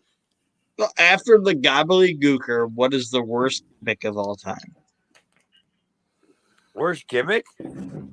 Yeah. Oh, good Lord, man. Nate, do you have can you give me any guidelines? Because I'm thinking like stupid shit like Isaac Yankem, like that shit. That was the first one that came to my mind, was the wrestling dentist. Yeah, but I mean, is Aaron trying to like trick us and throw us? No, I'm not trying to trick you guys.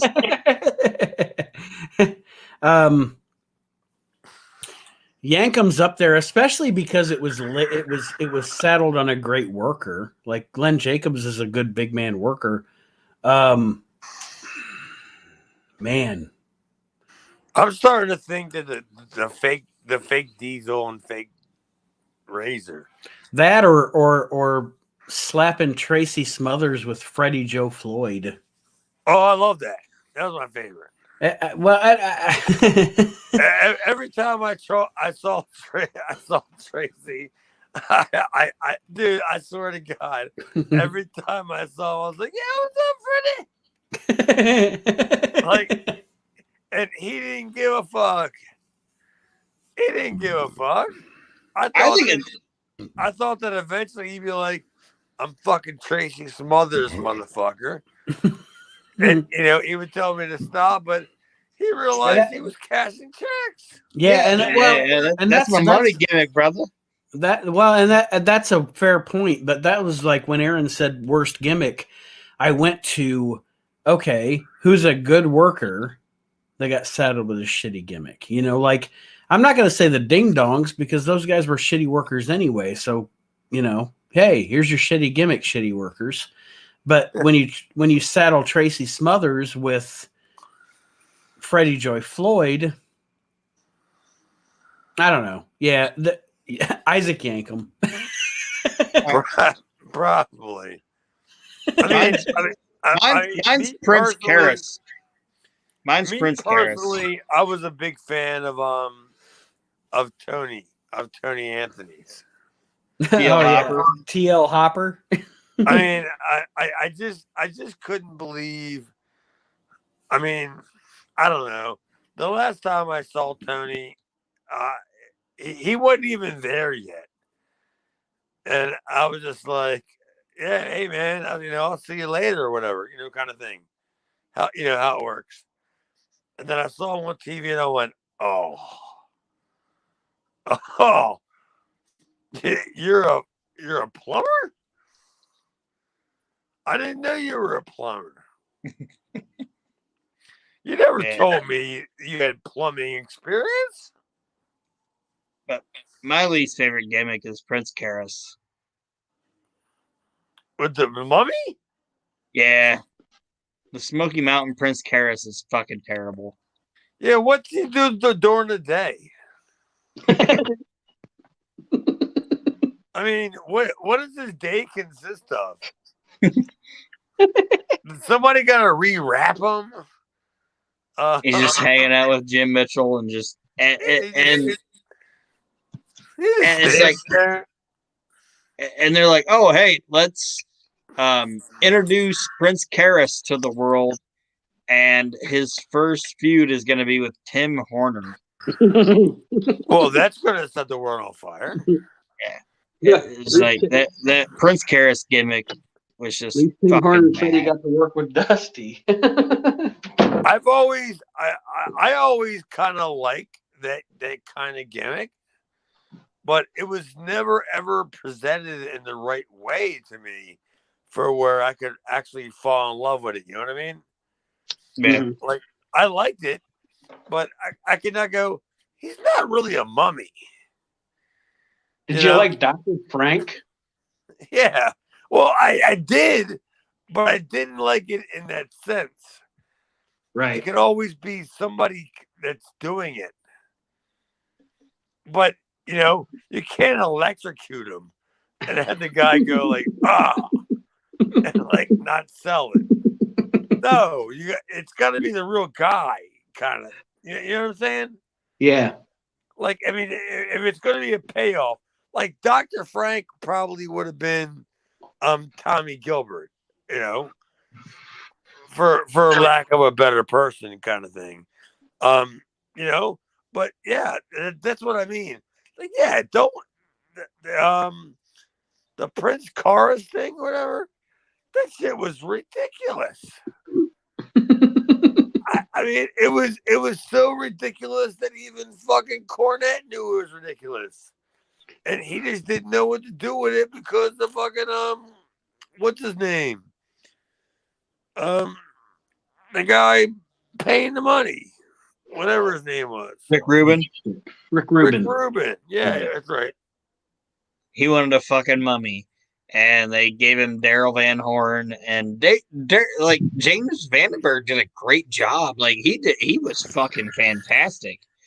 But fucking Prince Karras, once they put him out there, was just fucking trash. Aaron, I gotta tell you, I thought they did the whole entire angle awesome. Even the mummy, who looked ridiculously stupid. Yeah, he had like big black eyes. He looked like the fuck. He looked like the fucking abominable snowman from fucking Rudolph. The red-nosed reindeer. Yeah.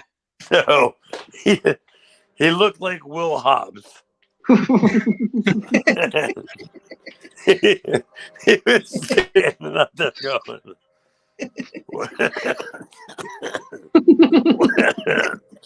what do you want from me? I thought it was a fantastic visual. I loved the visual. I thought it was great. Like every time fucking Horror hit him with a chair, like smoke pumped out of him and shit. It's like, what is going on? What Will Hobbs? It was trash. What wrestler's going to come along that has bigger teeth than Will Hobbs? Jesus Christ. You have more questions, Aaron? Yeah. About Will Hobbs' teeth? And back to Isaac Yankum. All right, I'm gonna ask one more question. Okay. And we're gonna go worst route. Who do you guys feel is the worst wrestler ever? Jesus. Like not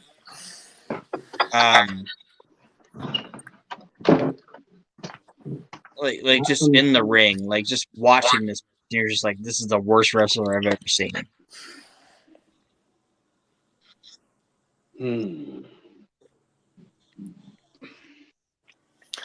That's tough, man. I mean, because you have to have some sort of credentials to even get in the ring, right? Yeah. So you can't. And that's why I wanted to ask this question, because Chad, you're a worker, so that's why I wanted to hear your. Well, then maybe it's answer me. to it. That's not you. I'm the worst. I'm sure somebody's going to tell you that I'm the worst. I'm the worst. Yeah, I mean, god damn, the worst. I don't know, Nate. For me. It's going to be somebody that's mid card because there's no way I can say anybody that was even clearly a main eventer that to say he was the mid card. Right?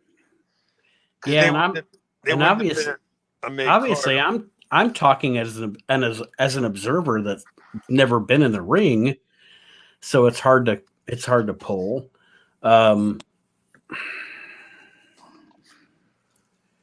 Man, Well, Aaron's talking about like performer. Who's that guy? Who's the guy that was in the tag team with with Al Green in Phil WCW? Phil Hickerson? No, in the fuck. Aaron, what was that team that Al Green was in that when they the Master Blasters? Yeah. Oh, them people? Kevin, probably Kevin Nash at that point. Then was it Nash? Well, no, Nash wasn't the one that walked off. Nash wasn't the one that walked off. I don't know what that fucking dude's name was. That was pretty. He was pretty bad. He said, "I don't know what that guy's name was." I'll tell you in a second. Fuck him. If it was Nash in that tag team, then it's Nash because that tag team was fucking terrible. You said it wasn't Al Green? It might have been Al Green. It might have been Nash with Al Green in that team.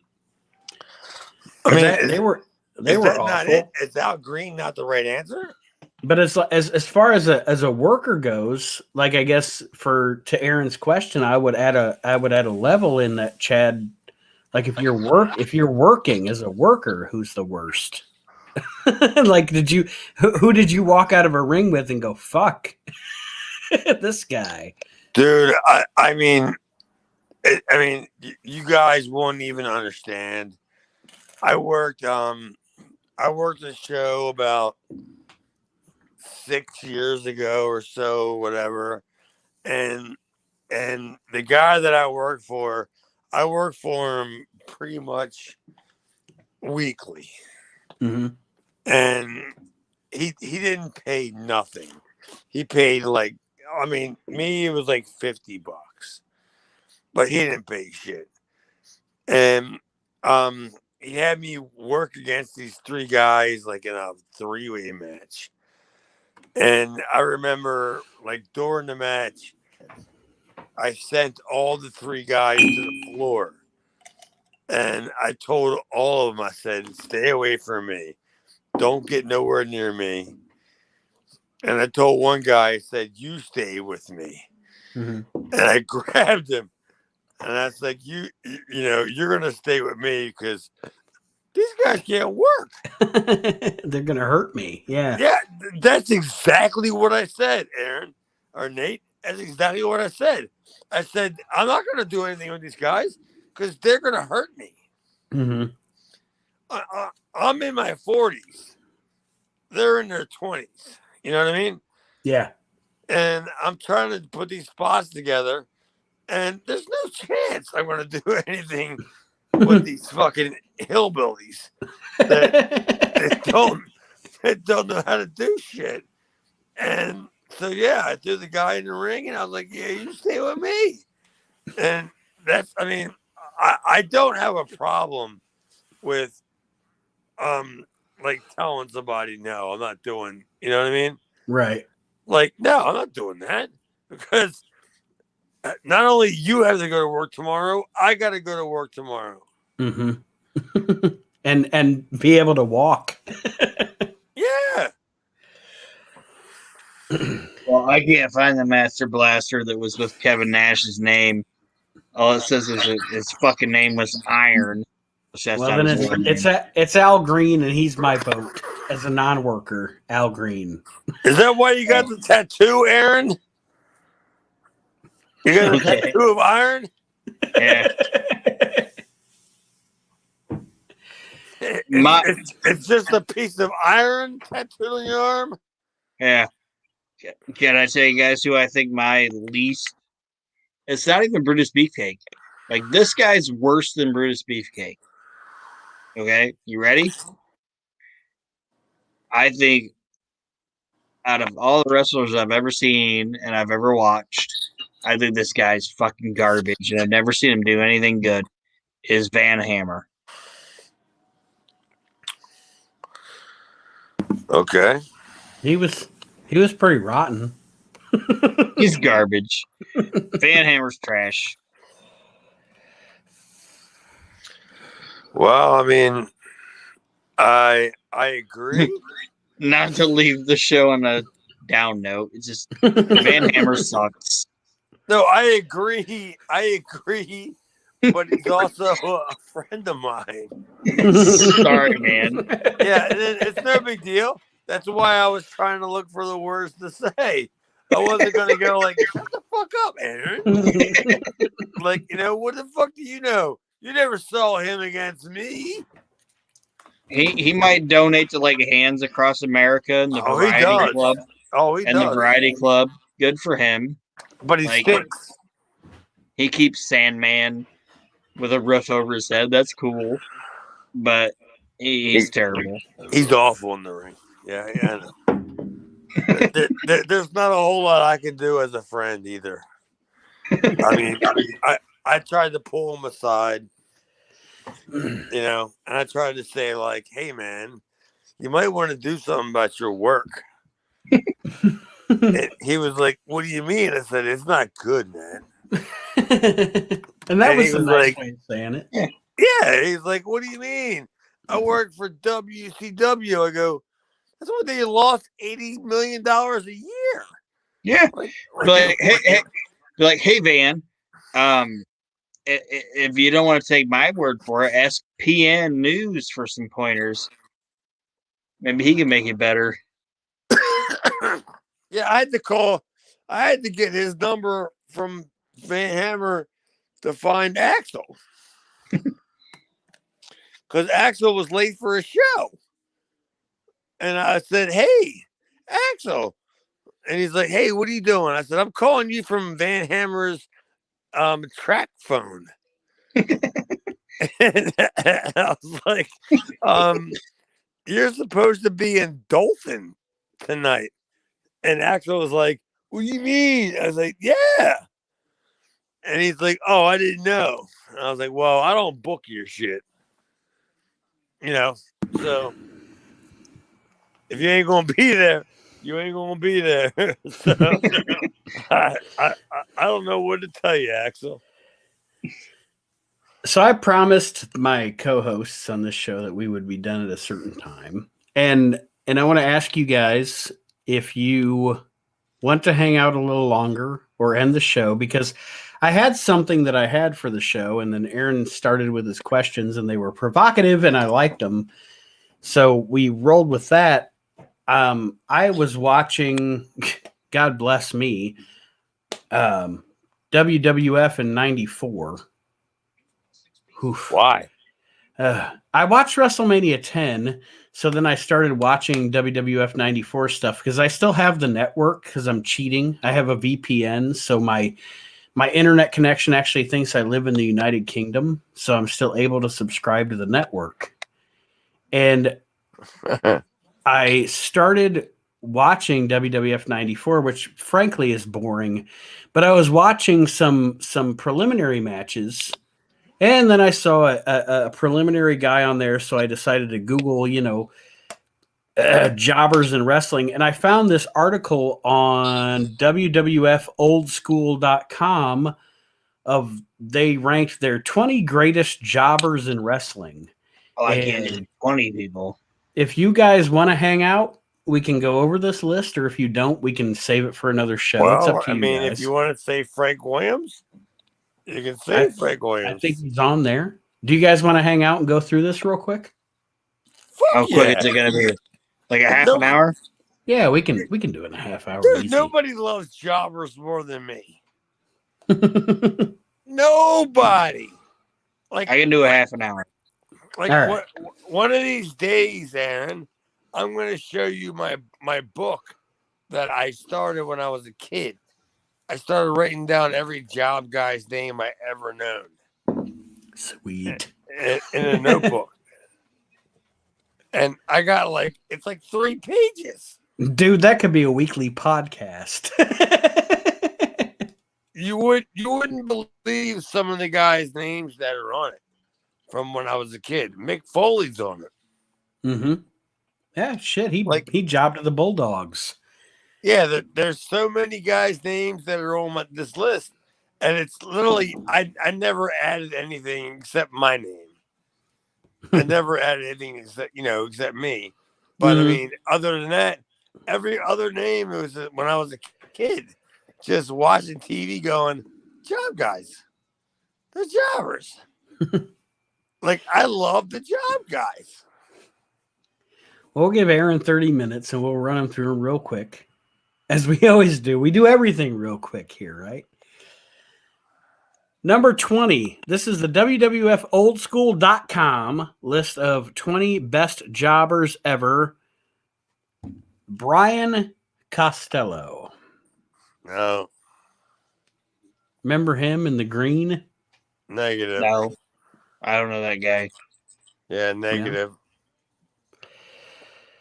Mike Bell. I've seen Mike Bell, but no. Mike Bell was he was like a early 90s jobber. They're not early 90s, late 90s jobber, wasn't he? Yeah, he was on I can remember him on WWF in 93 at least. Yeah, he had a fat belly. Mm-hmm. Go bald. Yeah. Stupid. Bobby Starr. Bobby Starr. Bob Starr's on the list? Yeah. Number 18. Bobby Starr. Oh, that list is completely jaded. That list, Bobby Starr should be way, way up higher on that list. Do you know that Bobby Starr works Juice and Thunder Liger? No. You know what? Bobby Starr recently connected me on Facebook, so I might have to get him on the podcast. Chad's talking highly of him. Bobby Starr, he worked Ricky Steamboat. Damn. Yeah. He makes me sick. when I look at his body of work and I go, Bob, you're terrible. You're a star. and I go, why am I not working Juice and Thunder Liger and Ricky Steamboat? Hey, Daddy. That's because I'm a star. Oh, I forgot. Aaron, do you know anything about Bobby Starr? Any comments? No. I just know what Chad just told me about him. Dude, Bobby Starr is a personal friend of mine. Well, he's on this. If you want him on the show, we can get him on the show. I'd love to. Any worker. Bobby Starr? Whether a jobber or not, I mean, they worked. And if he worked Steamboat, fuck yeah, I'll talk about it. I'm going to ask number you 7 more times. Bobby Starr? I have a radio station to build. Anybody, if you've had one match, come on. We'll give him 12 food stamps. Yes. How you doing? I got 6 pixie sticks over here. Number 17, Dusty / Dale Wolf. Dale Wolf? What, as far as jobbers? Mm-hmm.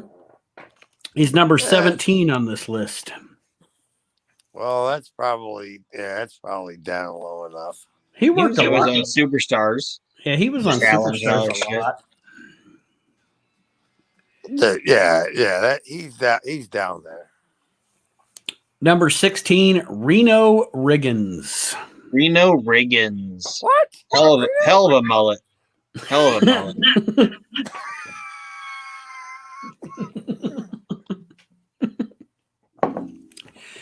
I remember Reno Riggins when I was like 10. He had a singlet, like a green and orange singlet, and a fucking. Yes, he did. And he's gonna lose this. He's gonna lose the snooker. A full and curly mullet. That motherfucker. I remember Reno Riggins. Yeah, I mean, he He came worked Smoky along Mountain when, too. He was on Smoky Mountain for a little bit too. But yeah, Reno Riggins. yeah. Number 15, Jumping Joey Maggs. Well, that guy trained Axel. Did he really? I didn't know that. Well, not actually. He didn't actually train Axel. Him and his buddy trained Axel, which was I don't remember his name. It was Jim somebody or other. Mm-hmm. But yeah, trained Axel. And I never actually saw him jump. Like, it was his name, but I never saw him jump. You know He was what? like Neither did I.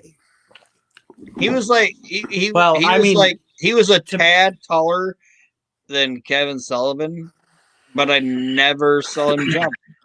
and He was to a short little fucking, like he was built like a fucking what do I say? Like yeah, like a micro brawler or a fucking fire hydrant. Fucking jumping. Yeah, like Joey Maggs was like a fucking fire hydrant. That's what he was built like. And I never saw him jump. And he also had an excellent mullet. But to be honest, Aaron, I never saw Glenn Jacobs do a root canal either. Number 14 on the list of best jobbers ever from WWFOldSchool.com. He's from Columbus, Ohio. He's a Frankie Williams. Why Shaggy titties and a pencil mustache.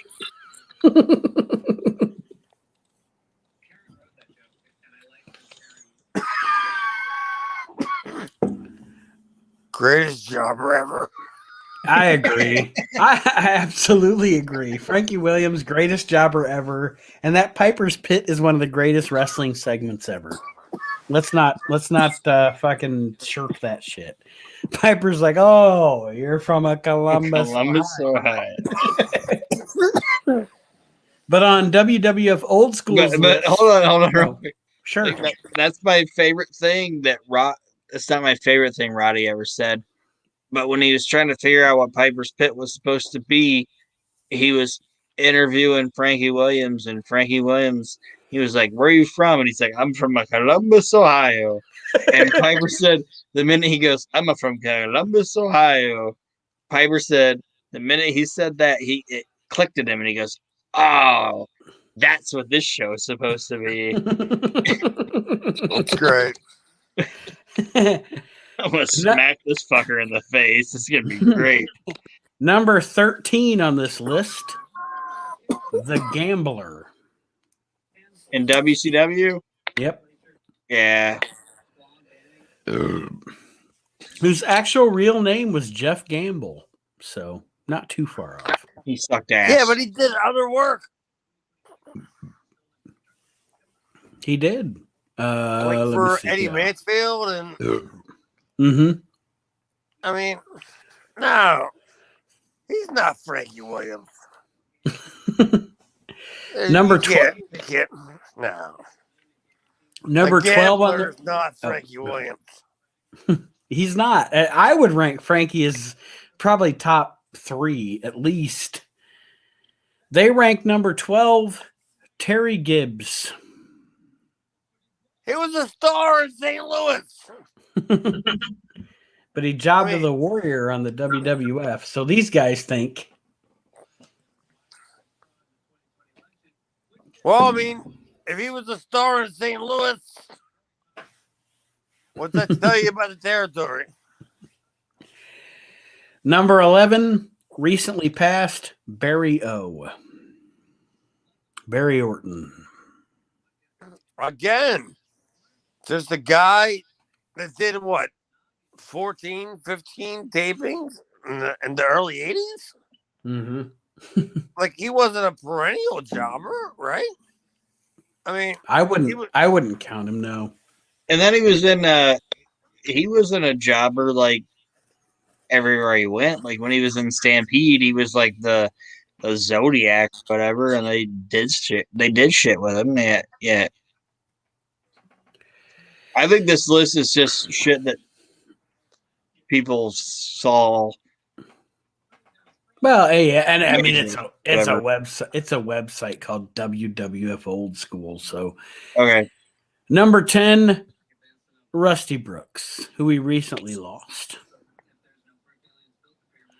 Too soon. He was a perennial in Florida, though. I don't know what to say. I mean, I loved when Rusty Brooks would tag himself in the ring, and he would get in, and I just go, look at that fat piece of crap. Well, and the funny thing about him was he was fat, but then he'd tag in and he'd be like, "God damn, look at him work!" Yeah, he'd take an arm drag. Yeah, he'd tag in, take an arm drag, take a hip toss, and you're going like, "You're a fat piece of crap." like, you're not supposed to be able to take this crap. Yeah, look at you snack pack. Yeah, you're awful. You're unhealthy. What the fuck's the matter with you? You big human ball of confusion. Yeah, what's the matter with you? Number we 9. don't know what to think of you, you fat fucking conundrum guy. Yeah. Your parents are all calling people, trying to figure out what to do with you. I don't know what to do with them. You got a gut and a Dutch boy haircut and big titties, but you can work. What the fuck is going on? You're a walking contradiction, Rusty Brooks. He's got insurance and car payments and probably kids. I mean, he don't know what's going on. He's just out there. It's $75 a week is what's paying the bills. That's what I think. Poor Rusty. He's a big fat musty ball of fucking fusion. Number 9, the Mulkey Brothers. Mulkeys? Yeah. Mulkey Mania? I don't know. They're all right. I don't think the Mulkey. I mean, I think the Mulkeys are the perennials, but not like when you're talking about like job people. Mm-hmm. Like the Mulkeys are the guys that Ric Flair would take to the bar after, you know what I mean? Yeah. Well, and also guys that when the wrestlers if Arn and Tully are bored, they're gonna be like, "Hey, let's go out there and have a good match." I was gonna say when the wrestlers are mad at the promotion, the Mulkeys are the guys that go out there and be like, you're Steamboat tonight. Yeah, I mean, could you see Flair like telling Randy or Bill Mulkey that you're Flair or Steamboat tonight? Probably not. But you can always say George South or, mm-hmm. or one of them guys. Yeah, they're the guy. That's the guy tonight. You can see that, but not one of the fucking Mulkeys. The Mulkey sounds like it's a disease. Oh, I can't come tonight. I got the Mulkeys.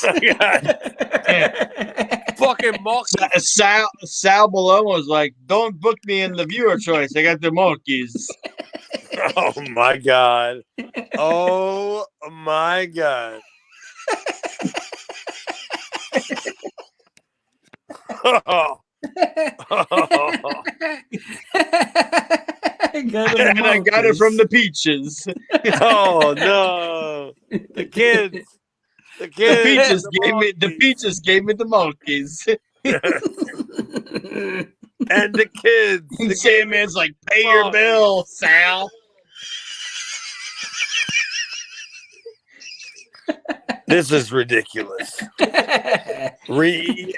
Fucking ridiculous. And number 8. Sal Palomo's name's being brought up. It's ridiculous. Number 8, the unpredictable Johnny Rods. Sal Palomo? Oh. Pretty close. Johnny Rods. So what's the deal? Like, what do you say about him? I don't know. Let me see what these guys say about him. Did he I like where that shit. he stands? I like that shit. The angle they did with Piper with Johnny Rods in L.A., where Johnny Rods beat the shit out of Piper like 3 weeks in a row, and then Piper came on the next week and was like, "Hey, I can't beat this guy up, so I'm just going to be his manager now." Mm-hmm. That was fun. But these guys at WWFoldschool.com rank him as number 8 in the best jobbers of all time. Can I say who I think number 1's going to be? Okay. I don't even know. I think number 1's going to be Mike Sharp, but we'll keep going. Number 7, Special Delivery Jones on their SD? list. Yep. What's his real name? Super Destroyer. Jones?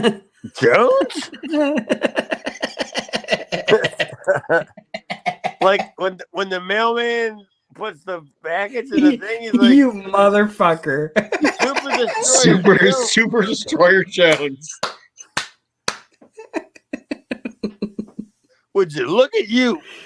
It was like you two worked that out.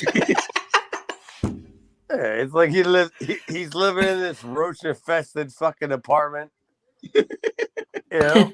But I'm Super Destroyer. Jones. That's right. I headbutt It's these roaches. Their opening sentence in their article about him is, "Special Delivery Jones is best known for his run as an enhancement talent in the World Wrestling Federation from 1974 to 1990. Congrats, SD." Damn. He was a jobber for that long? That's a long-ass time. Jesus. I thought that I kept my career up a long time for being a job guy. But SD Jones, that was like, what, 9 years?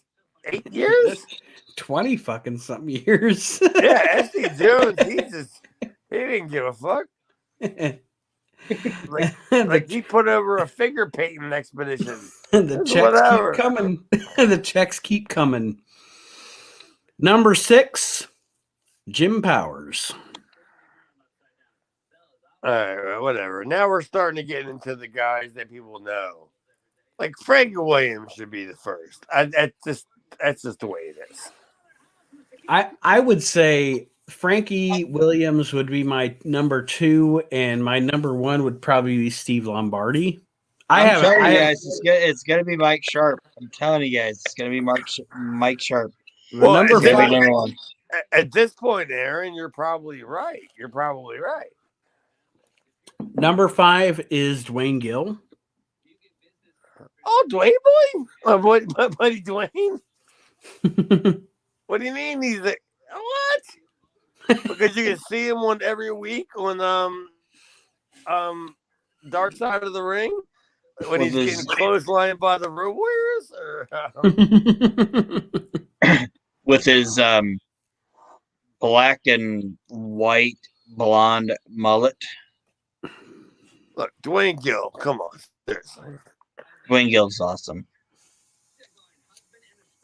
I don't know what to say about Dwayne. I've known Dwayne for almost 30 years for crying out loud. Mm-hmm. And he's had the most awesome career. And it's funny how every time he sits at home and then the phone rings and they call him to come back and do something. And he's like, what's he going to say? No? Right. Hey, how much? Yeah. I mean, he's going to say, hey, we want you to come back. We want you to do something with like R-Truth or whatever. I don't know. But no. What's he gonna say? I'm busy.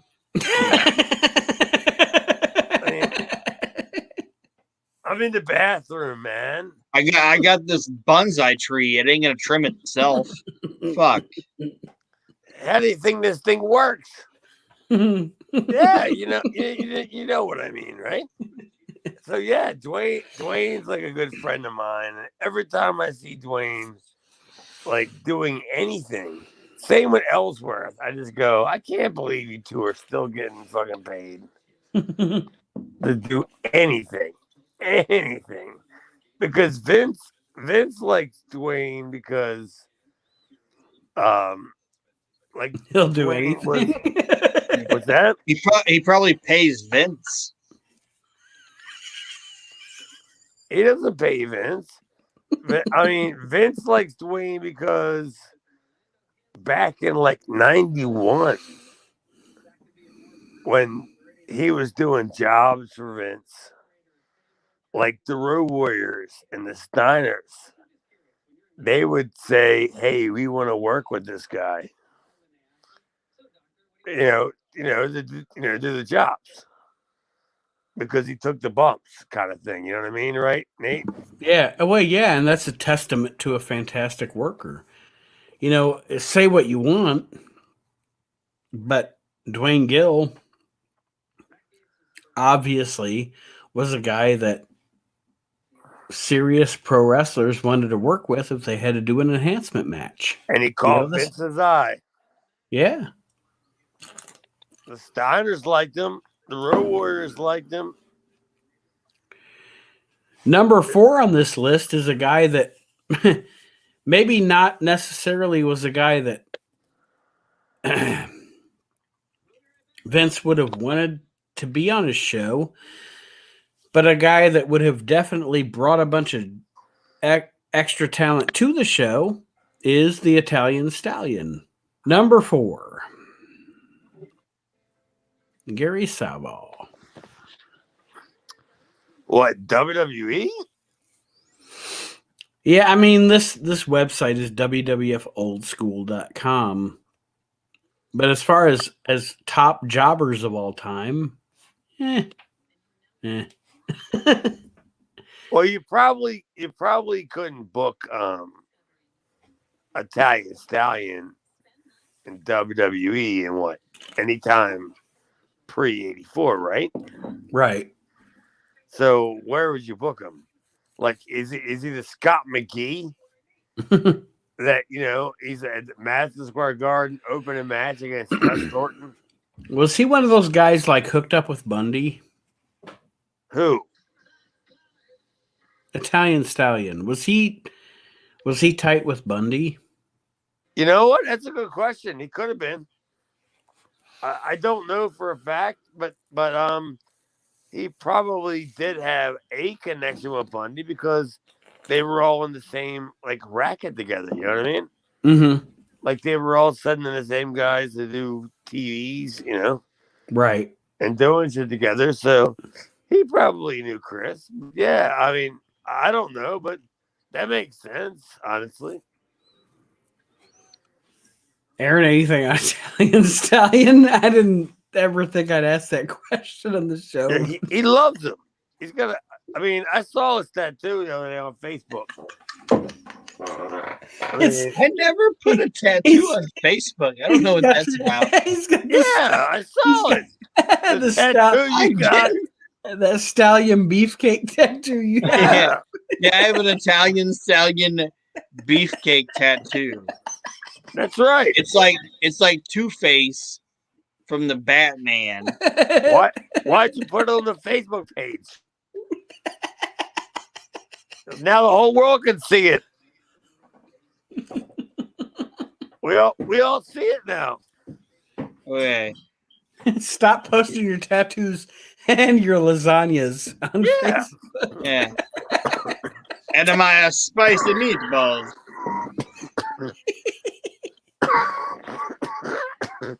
What's the matter?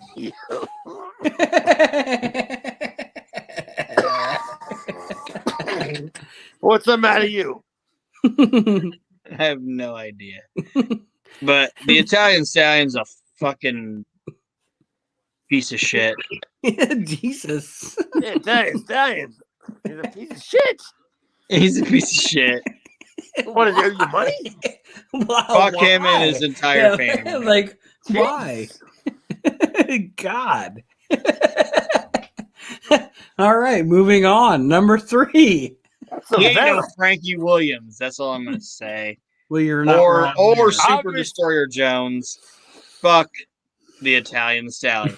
Obviously, he's no Frankie Williams, because Frankie Williams was like, what, 4 or 5? Nate, answer your list. Answer, bitch. It's not my list. It's www.oldschool.com. But they rank number 3, Barry Horowitz. All right. Well, obviously they're going in this direction. Mm-hmm. They're just putting people. Just keep Barry Horowitz away from Fritz von Erich, and we'll be okay. Barry Horowitz, von Erich. I was trying to do like a nasty Jew joke. No, I mean, I was thinking about like if the von Erichs needed another von Erich. Barry von Erich. Barry von Erich. Barry von Erich.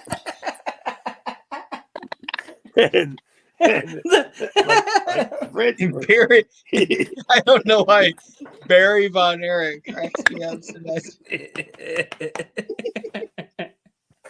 Like, the Texas Straddle. Barry von Erich. well, you're gonna say all that, not me.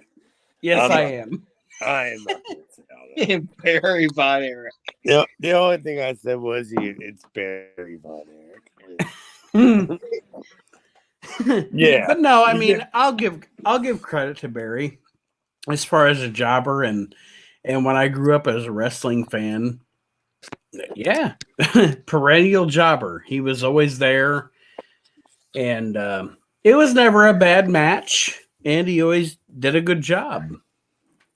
But whatever. Frankie Williams should still be higher. I worked for Barry von Erich. It's the best.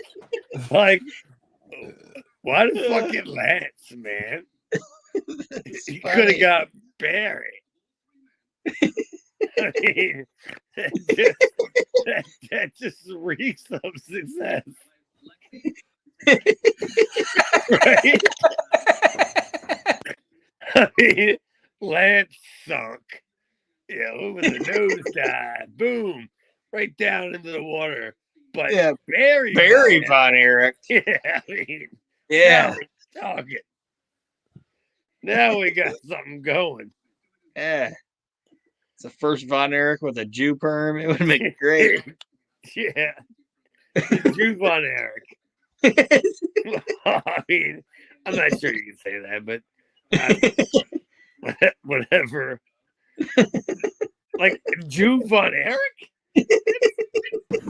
That's probably It's the complete opposite of Fritz's gimmick.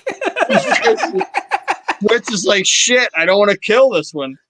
Yeah, I can't say Jew Von Erich.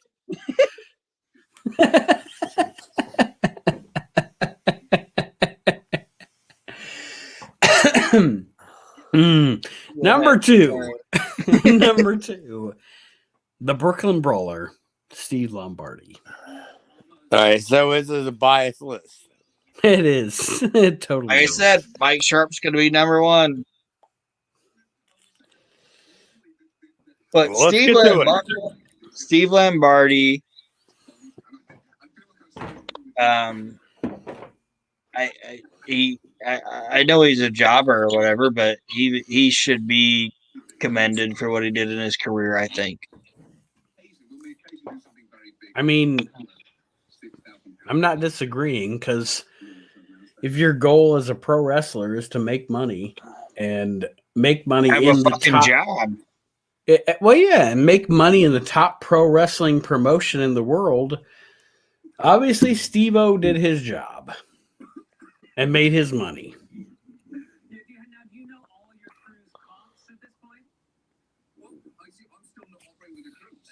Steve-O. Well, Steve-O Lombardi. All right, who's next? All right, number one. And as much as his brother, as it pains me to admit every single time that he was right, on WWFOldSchool.com's list of top jobbers of all time, the number one is Iron Mike Sharp. Boom. Told you.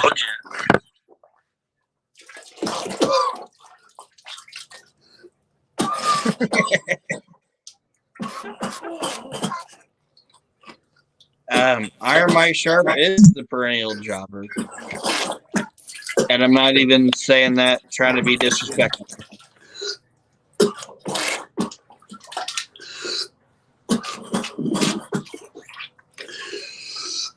He always, I mean, he sold it perfectly. And he did his job as a jobber, you know. And to his credit, before he was a jobber, I mean, the guy fucking worked back in MSG. I don't know, whatever. But it's true. It's not a lie. And like I said, like everybody that he worked with, he put over, and he did a good job with them. And he was a character. You know, like yeah, he was a jobber, but the people him, and he was a fucking character, and people enjoyed him, and I enjoyed Mike Sharp. And like I said, when I told you, oh, this guy's gonna be the number one guy on it, I'm 38 years old now. I started watching wrestling probably when I was 5, and I still have memories of Mike Sharp. That makes sense. Yeah, I mean, you're not going to hear me shit on him. You know? Oh no, I mean, I have memories of when we brought Mike Sharp in to like work like on an independent show. Mm-hmm. And when I was going to the show, and I was like asking Jeff Jones, like, who's on the show? Oh, Mike Sharp. Mike Sharp. You're kidding me, right? No. Mike Sharp against whatever. And it drew like, I don't know, 400, you know? Like, I mean, it drew what we needed to draw. Right. It wasn't like we were like selling out the garden or anything. It drew like the little house that we needed to do. It was him against Mark Freer. I don't know if you guys know who Mark Freer is. I do not. He was New Jack's original partner. Oh shit. Go back and look in Memphis from like 1990, 1991. It was New Jack, and I don't know what Mark Freer's name was, but they worked Memphis together, and Mark Freer just didn't have it in him. You know, he just didn't have the wrestling business in him. So he bailed out. I mean, all Sharp had to do was look at the crowd and go, "Hey!" And you know, I mean, well, for an independent wrestler, that's the fucking job you want, right? Right. Yeah. And like we said earlier, obviously we would have liked to have Frankie Williams be ranked higher, but it's a shame. Mike Sharp number one. I can't argue with it. I guess. No, it's a shame. Frankie Williams is number one. I mean, if Mike Sharp had got offense on Bob Backlund. True. I mean, like literally, like Bob Backlund one day went to his fucking bathroom and goes, "Oh my god!" He grabbed his rib and he's like, I'm a little sore.